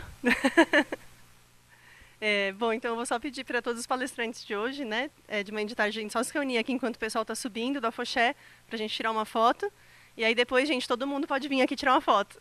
Tá bom? Vamos tirar uma foto, né, do nosso grupo todo. Eu acho que foi um dia muito especial. Bom, então, gente, boa tarde, né? Eu queria primeiramente me apresentar, né? Eu sou o Renato, podem me chamar de Nato. Eu sou um pouco melhor atrás das câmeras do que nas frentes, né? Mas queria apresentar um pouquinho também do nosso trabalho, né? Eu represento a Bari Filmes e a gente está aqui também como um dos parceiros, né, da realização do evento. Também contribuímos com a ponte, né, com o museu e com a comunicação para que o evento também pudesse estar acontecendo hoje nesse espaço, e estamos muito felizes, né, de ser, né, também esse ponto de ancoragem, né? E uma coisa que você falou assim que me tocou bastante, que eu queria comentar, é que falta representatividade, né, no que tange a falar sobre os saberes, né, os povos indígenas, os povos de matrizes africanas, né? E um dos meus valores, assim, né, nossos valores da Bari Filmes, é poder entender o audiovisual também como uma ferramenta de transformação social, cultural, espiritual também, né? Então, os nossos projetos, os lugares onde a gente gosta de ocupar e usar essa ferramenta, que é muito poderosa, para o marketing, para propaganda, publicidade e muitas ações, né, que são, às vezes, no caminho contrário do que a gente está fazendo aqui, né? A gente percebe que a mesma força é para os dois lados, né? Então, basta a gente escolher usar por esse lado, né? Então, eu fico muito feliz, né? A gente fica muito feliz de estar ocupando esse espaço, contribuindo para que essa mensagem vá um pouco mais longe, né? E agradecer vem para cá também. E agradecer também ao nosso público presente, né? E o nosso público também virtual, foram mais ou menos umas 20 e poucas pessoas que estiveram junto com a gente, né? Durante toda a transmissão. E falar também que a gente tem, além disso, né, outros projetos, né, com os povos indígenas, inclusive. Temos um filme que chama Mistérios do Nixipai, que a gente fez no passado com os Runicuins do Acre. E ele conta a história dessa sala, né, inclusive, que é a sala da jiboia, né, que ela vai passando aqui não só pela jiboia aqui, mas na pintura, né, que na língua Runicuim é o Jubã, né, o Siriani. E o nosso filme ele conta também a origem dessa lenda dentro do povo indígena, né? A gente tem um pouco esse filme. E a gente também está estreando agora, no final de abril, durante o ATL, um mini documentário sobre o cacique Raoni, que a gente fez em parceria com o IPAM, que é o Instituto de Pesquisa Ambiental da Amazônia.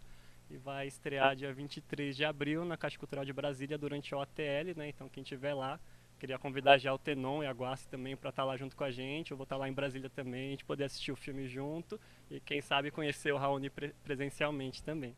Então é isso, agradeço. Eu sou um pouco tímido na frente das câmeras, mas é isso, obrigado. Valeu, e dá a palavra para o Afoxé agora. Valeu, para quem que eu passo? Para a mãe, né? Então, obrigado.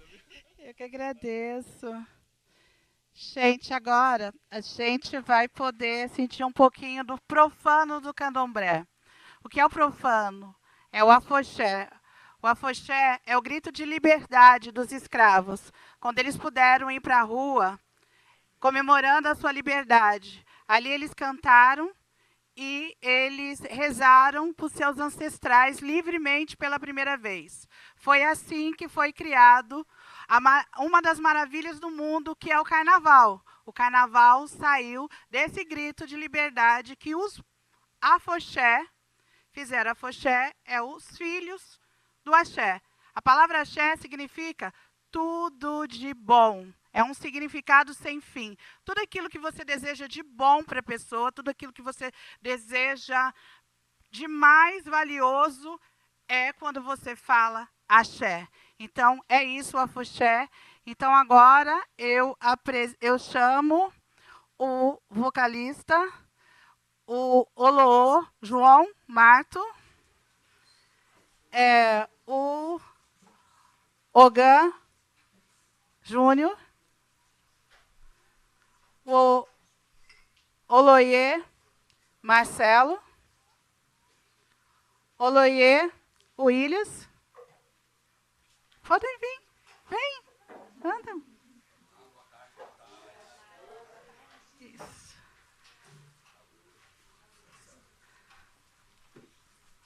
Dofona de Manjá Tamires, a Bian Daphne, a Bian, nossa doutora em História, né? Verusca, nosso professor, nosso grande professor. E aqui o afoxé vai dar um pouquinho desse nosso profano, que é levar um pouquinho do nosso recado, dos nossos ancestrais, como a gente louvamos a nossa ancestralidade. Axé a todos. Omoia! Omoia!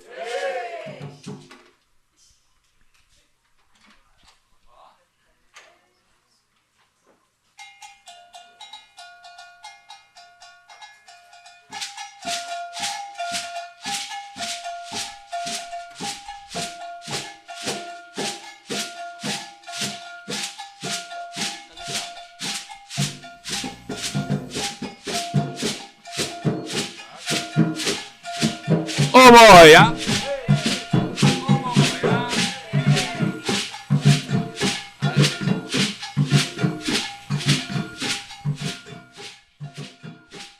Aê, Alônio, afoxé, Loni, aê, Loni, afoxé, Alônio,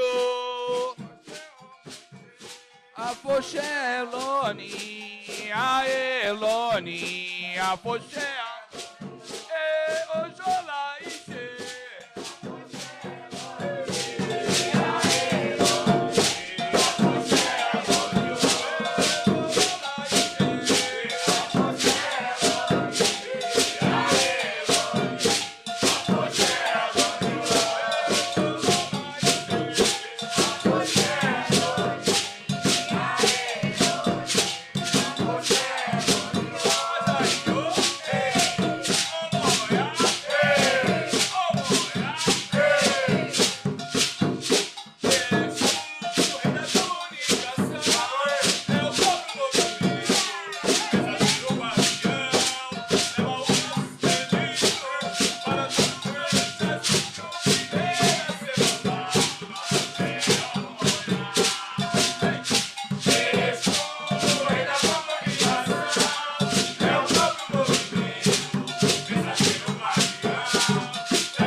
Gente, é isso aí.